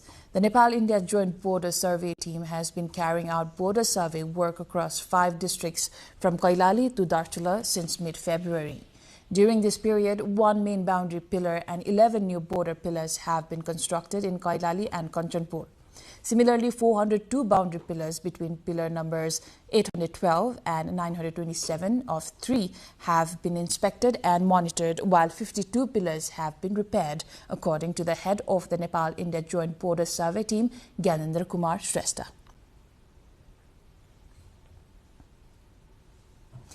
Now, the Nepal government has begun implementing the report of the High-Level Commission on Investigation and Protection of Government and Public Land, initiating measures to prevent any transfer of ownership of encroached lands identified in the report. The Ministry of Land Management, Cooperatives, Federal Affairs and General Administration has directed the Department of Land Management and the Survey Department to immediately freeze all lands listed as encroached in the Commission's report, ensuring they cannot be sold, transferred or renamed under any circumstances. According to the Ministry, the report submitted by the High-Level Commission on Government and Public Land Investigation and Protection has already been received by the Government of Nepal, and implementation procedures are now underway. Moving on, Lumbini, the global center of peace, echoed with a large-scale peace march and awareness campaign aimed at addressing rising social issues. The program was organized to raise public awareness about suicide, drug abuse and increasing road accidents. Led by the Lumbini Provincial Police Office, the event saw participation from people across various sectors, including students, mothers, youth clubs, Buddhist monks, entrepreneurs, media personnel and security agencies. The march began from the Peace Lamp in Lumbini, passed through different areas of the sacred site and concluded at the International Convention Center.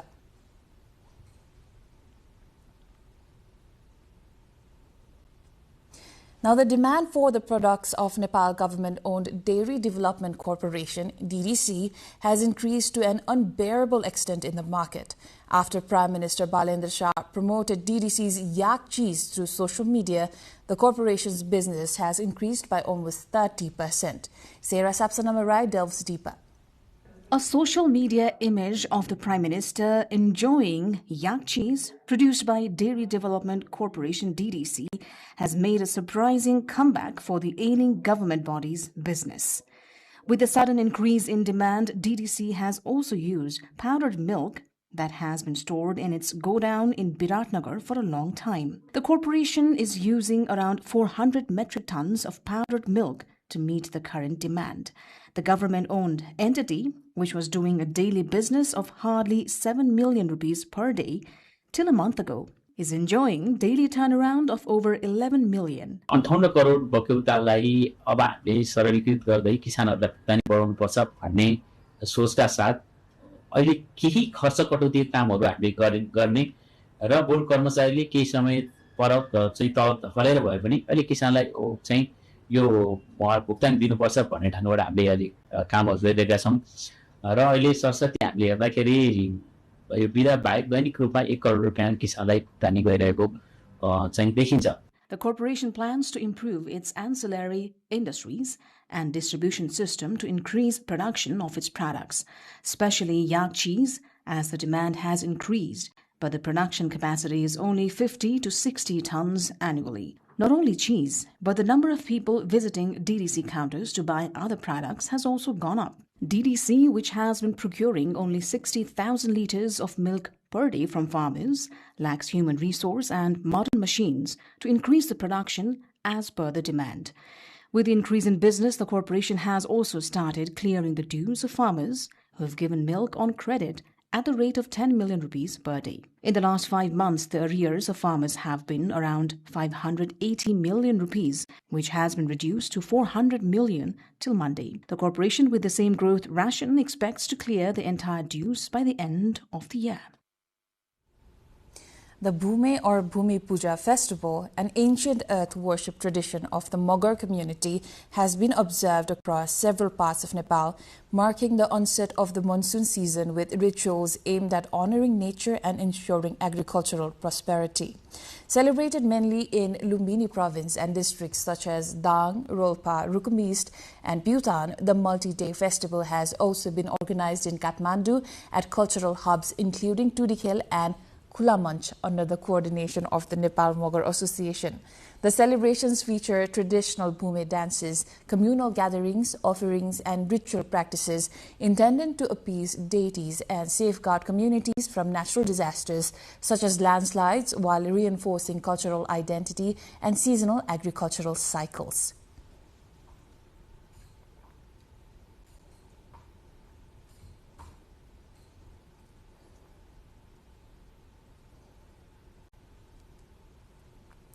Time to check on more updates, but before that, a reminder of the top stories.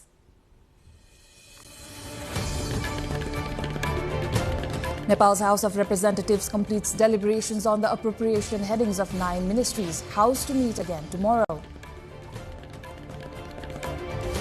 All 7 provinces of Nepal unveiled budget for upcoming fiscal year. Infrastructure, health, agriculture, and education prioritized. 50-60 tea factories in Nepal's tea capital Ilam shut down as Indian restrictions halt exports. Large quantities of tea remain stockpiled. US and Iran agree a deal to end the war. Deal to be signed on Friday in Switzerland. Israel says its forces will stay in Lebanon. At least 9 killed in a wave of Russian strikes on Ukraine. Attacks also set a major religious landmark in Kyiv on fire. And former champion Spain to face Cape Verde in tonight's World Cup clash. Belgium to face Egypt in another encounter.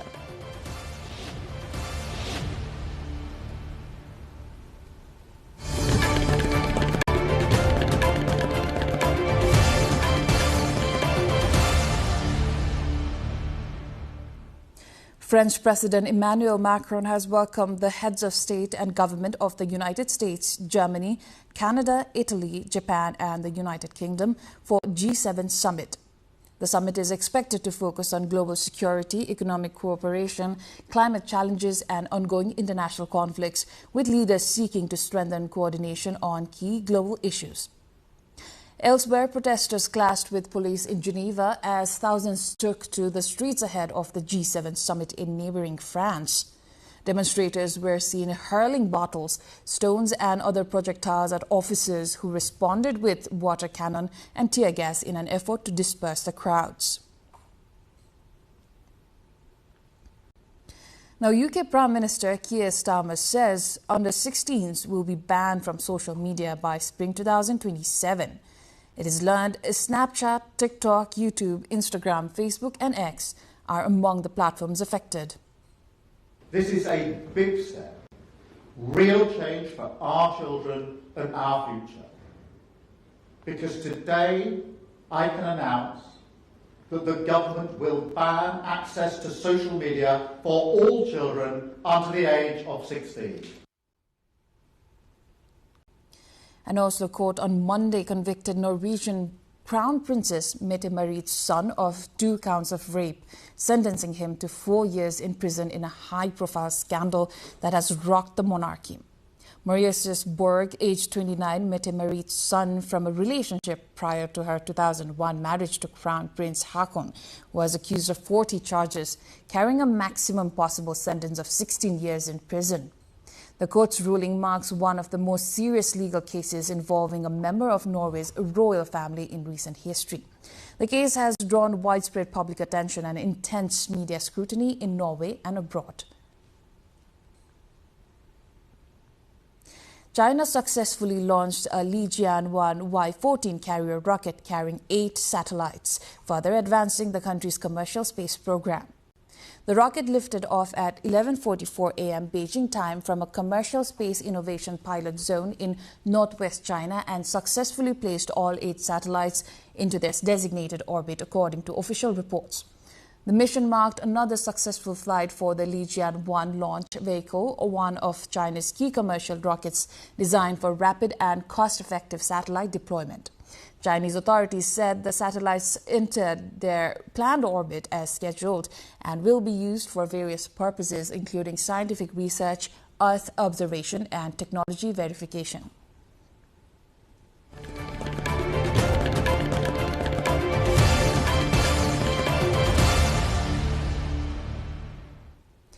Business news lined up next. For now, a short breather.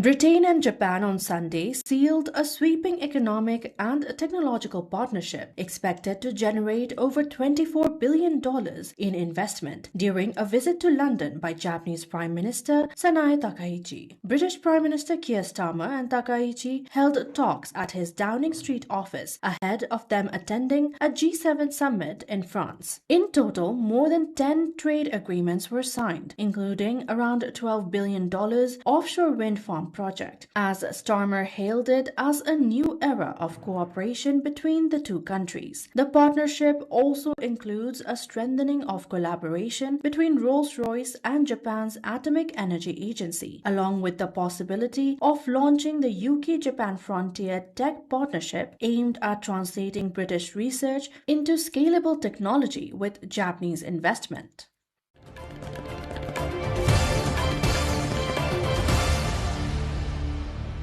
Starbucks in South Korea will shut all its shops for half a day next week, so staff can attend a history lesson following public outrage over a promotional campaign that evoked a deadly crackdown on pro-democracy protesters. The coffee chain faced widespread criticism after it launched a Tank Day reusable cup promotion on the anniversary of the Gwangju uprising, in which at least 165 civilians were killed by the military. Shinsegae Group, which operates Starbucks under a licensing agreement in South Korea, fired the country's chief executive on the day of the scandal. Chairman Chung Yong-jin will also take the training, according to the company's announcement. Outlets will close across the country at 1500 hours local time for 3 hours next Wednesday to accommodate for the staff training and will not reopen until the following day.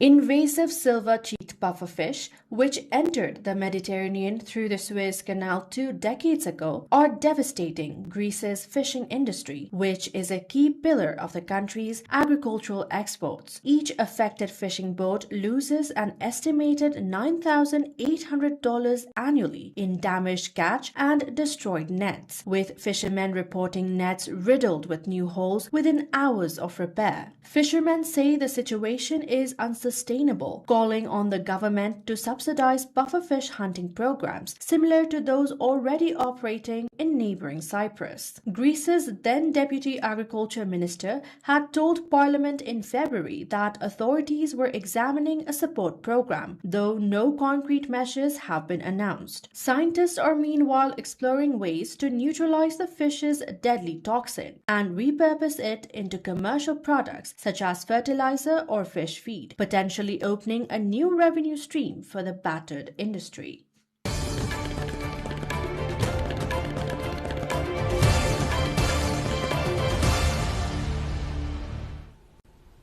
Time for sports update.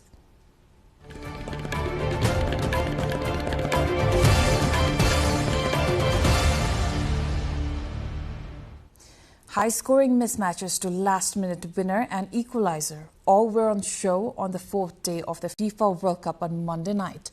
While European powerhouses Germany and Sweden thrashed opponents in high-scoring matches, Cote d'Ivoire snatched a thrilling 1-0 with last-minute goal from Amad Diallo against Ecuador. Asian powerhouse Japan, meanwhile, snatched 1 point from another European giant, the Netherlands, in the 2-2 draw. More in our next story. Germany launched its 2026 FIFA World Cup campaign in emphatic fashion with a 7-1 victory over Curacao in its Group E opener at NRG Stadium in Houston on Sunday. Germany took a 3-1 lead over the World Cup debutant at halftime, with the four-time world champion dominating possession and chances for most of the time. In another high-scoring match, Sweden recorded a stunning 5-1 victory over African nation Tunisia. The Group F clash at Estadio BBVA saw Swedish midfielder Yasin Ayari score twice. Tunisia, trailing 2-0, pulled one back, but it was not enough to stop Sweden's dominance. With this emphatic win, Sweden collected 3 points and now sits at the top of Group F standings. Asian powerhouse Japan, despite failing behind twice, snatched a point against European giant Netherlands in the other match from Group F. The match played at AT&T Stadium ended in a 2-2 draw.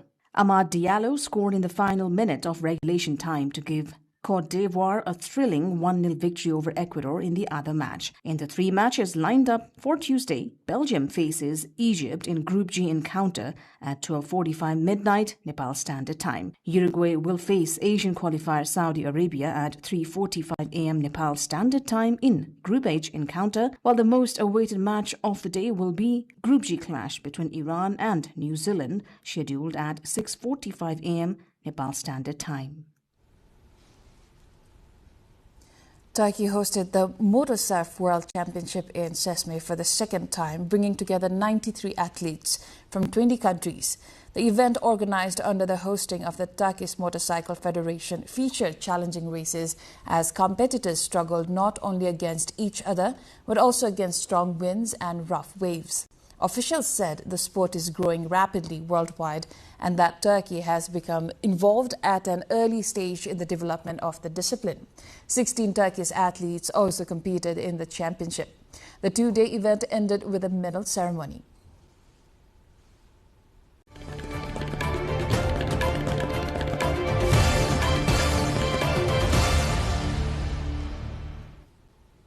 Now the weather updates, first from Nepal and then across the world.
And before we wrap up, let's take a look at the headlines once again. Nepal's House of Representatives completes deliberations on the appropriation headings of 9 ministries. House to meet again tomorrow. All 7 provinces of Nepal unveil budget for upcoming fiscal year. Infrastructure, health, agriculture and education prioritized. 56 tea factories in Nepal's tea capital Ilam shut down as Indian restrictions halt exports. Large quantities of tea remain stockpiled. US and Iran agree a deal to end the war. Deal to be signed on Friday in Switzerland. Israel says its forces will stay in Lebanon. At least 9 killed in a wave of Russian strikes on Ukraine. Attacks also set a major religious landmark in Kyiv on fire. And former champion Spain to face Cape Verde in tonight's World Cup clash. Belgium to face Egypt in another encounter.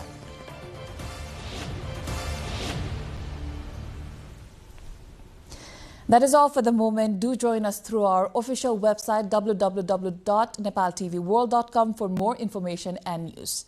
Thank you for staying with us. Good night.